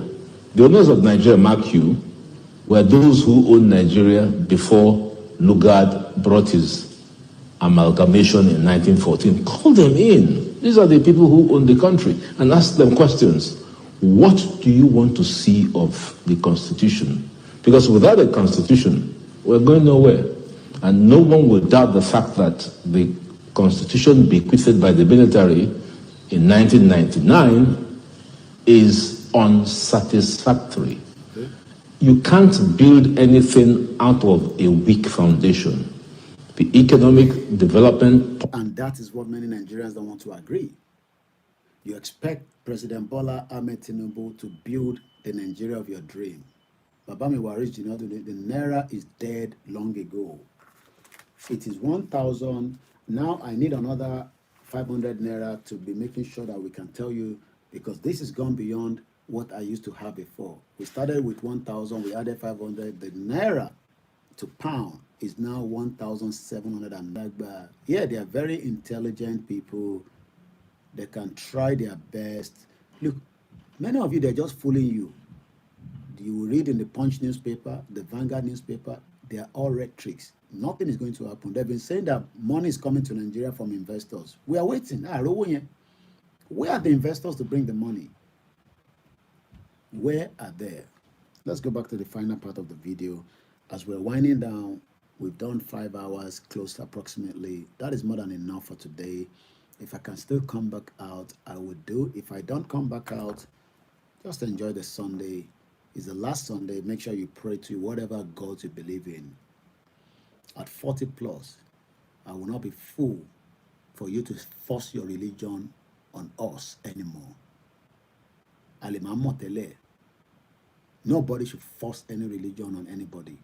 Stick to your religion and let us stick to humanity of the Yoruba lives. the real non.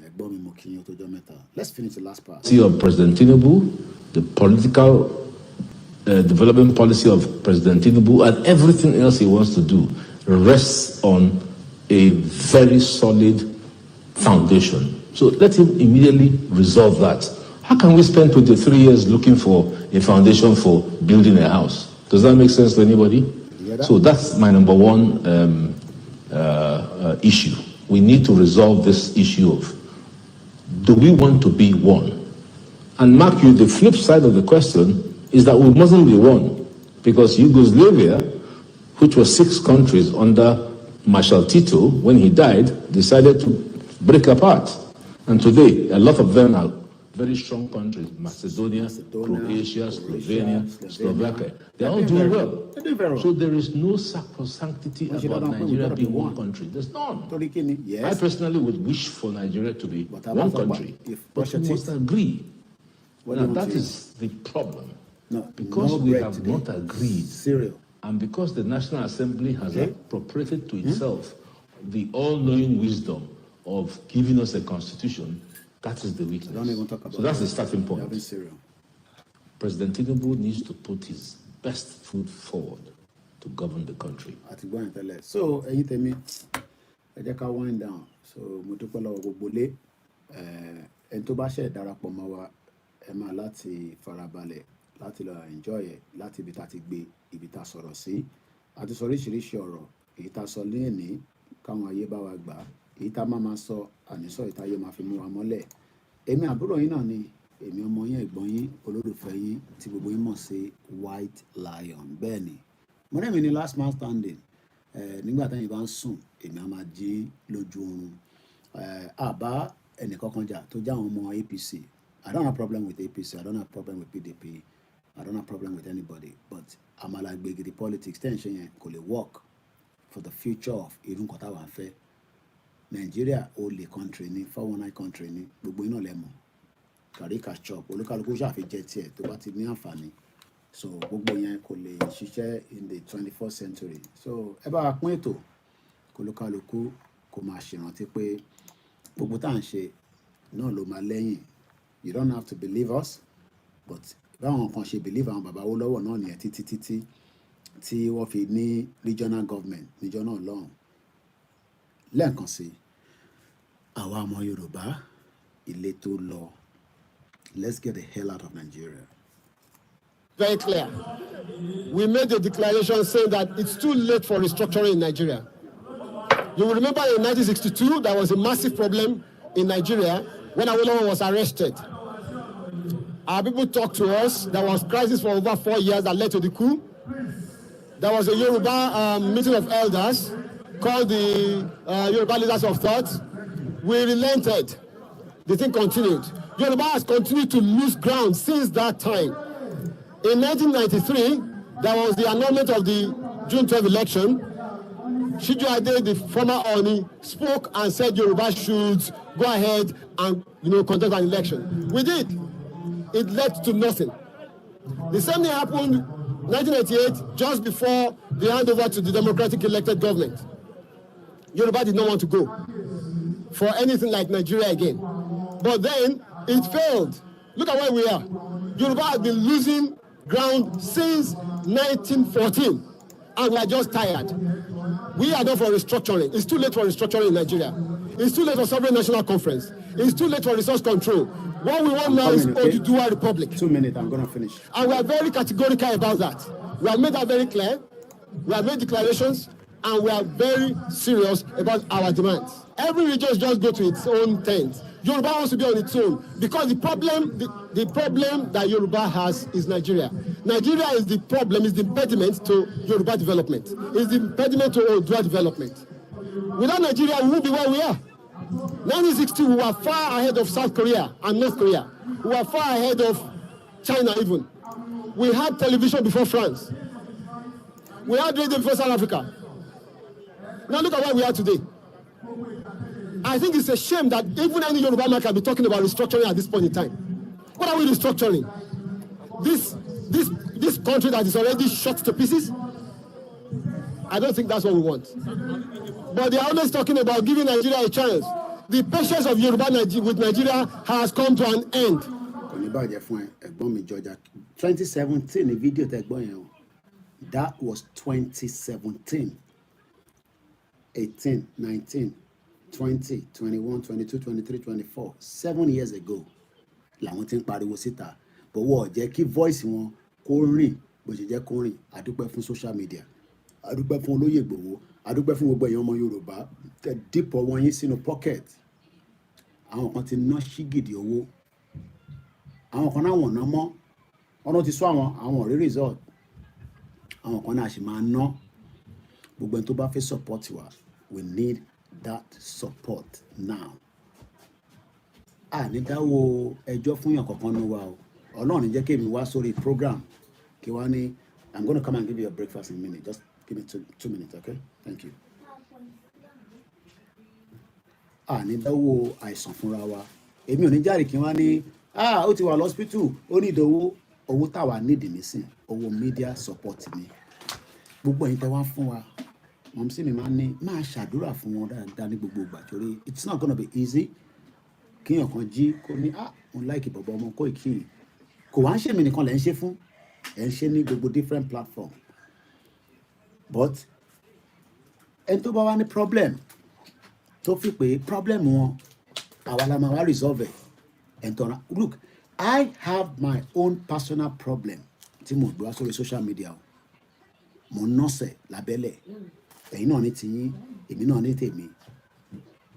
But iṣẹ́ ta gbé dání, ohun ọba Elédùmarè ló arrest wa fún. 3 years, èmi àtàwọn ọmọ mi àìtí lọ fún holiday. Kò ṣe pé a lè lọ. But I'm sure many of you understand the nature of the work tí mo gbé dání. But lọ́dún yìí, ẹ̀yin máa change o. So, mo ń ṣe illegal immigrant níbi tí mo wà. 24 years, ó máa pé 25 years lọ́dún yìí tí mo ti kúrò Nàìjíríà. Bí mo wá sí Nàìjíríà for the next 25 years, tọ́lọ̀ bá fún mi lẹ́mìí gún àtàlàáfíà, mo ní ìlú tó pọ̀ tí mo lè ṣeré lọ ní gbogbo àgbáyé. Ó kàn jẹ́ pé ìtorí iṣẹ́ tí mo ti ṣe nísìn, àwọn ìlú kan wà mo ní gbọ̀nà ọbẹ̀. Èmi ò ní lọ sọ́nà African country kọ́ má bàa mú mi mọ́lẹ̀ torí mo mọ̀ pé olórí burúkú ní African country, bomb bastard ní gbogbo wọn. Mo kí ẹ easy lẹ́ǹkan sí. Mo kí àwọn family wa nílé. Mo kí ẹ̀yin ọmọ wa tẹ́ ń ṣiṣẹ́ nílé fún wa. Kò ní bàjẹ́ fún yín. But ìlú pọ̀ tí mo lè ṣeré lọ báyìí. Kódà mo ti lọ àwọn, mo fẹ́ lọ Australia, mo fẹ́ lọ New Zealand. Torí àwọn ọmọ Oòduà tó fẹ́ jẹun, ẹ jẹ́ ká end ẹ̀. Mo dúpẹ́ lọ́wọ́ gbogbo yín. Ẹ̀yin tí ẹ ní, tẹ́ fẹ́ fi ràn wá lọ́wọ́, ẹ̀yin máa ṣàdúrà fún wa. Ẹ má wá sọ pé torí ẹ̀ ń gbọ́ lórí social media pé a máa ń raise owó níbí, bí tẹ́ bá dé bí ẹ wá rí owó kan gbà. Ọmọ èmi ní mo lówó tí mo lè fún any garden person, ẹni tó bá ní problem, ẹ lọ bá jọba, ẹ lọ bá governor, ẹ lọ bá ọba. Palace àwọn ọba wa is open to gbogbo ọmọ Yorùbá. Ẹ lọ sunkún síbẹ̀, wàá sì di gàrí, wàá di rice, wàá fún yín ní iṣu. Oúnjẹ pọ̀ ní palace ọba, wàá ní kan lọ máa jẹ. Bóyá yẹn ló máa solve problem èèyàn kankan nù wa, òun là ń wò lọ́kàn yẹn. Ẹ̀yin tèmi, ire o, happy Sunday. Ibi táwa parí Sunday broadcast ní January sí nìyẹn. À ń bọ̀ nlé, a máa sìn yá yìí. Nítorí báwọn olúkàlùkù ni kò sọ. À ń bọ̀ nlé. Yorùbá nation no going back.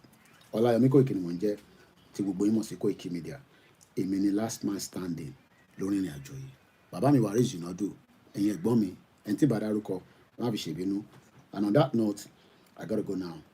Bye for now. Tẹ́ bá máa ń tẹ̀ mí, ẹ̀yin náà kọ́ tẹ̀lé wa. Tẹ́ bá dẹ̀ mọ́, ẹ fi sílẹ̀. Orílẹ̀-èdè, mo kí ẹ, Ògúnmọ́lá Abíọ́dún, thank you so much. Mo kí gbogbo ilé kan sí. Yorùbá jí má sùn, bẹ́ẹ̀ ni. Bá ti sùn, ọ̀pọ̀ ń bẹ ní ìbòdìdá.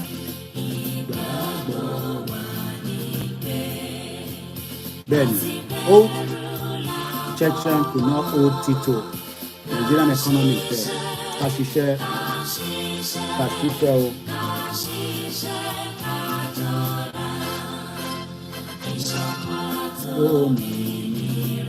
Ní kẹjẹ́, ẹ jẹ́ ká máa tẹ̀síwájú o. Ọ̀pọ̀ ire.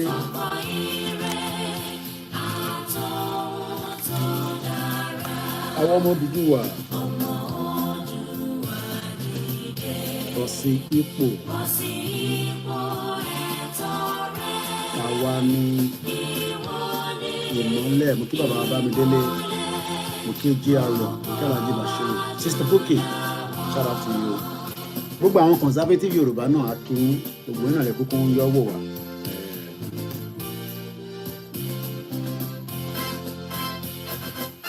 And we start closing the broadcast one at a time.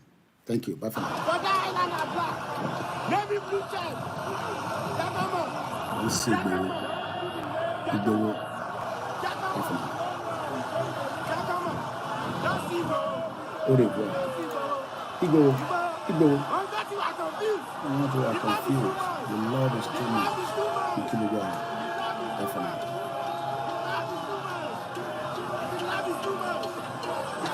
Mo kí wọ́n tẹ́wà lórí Twitter definitely.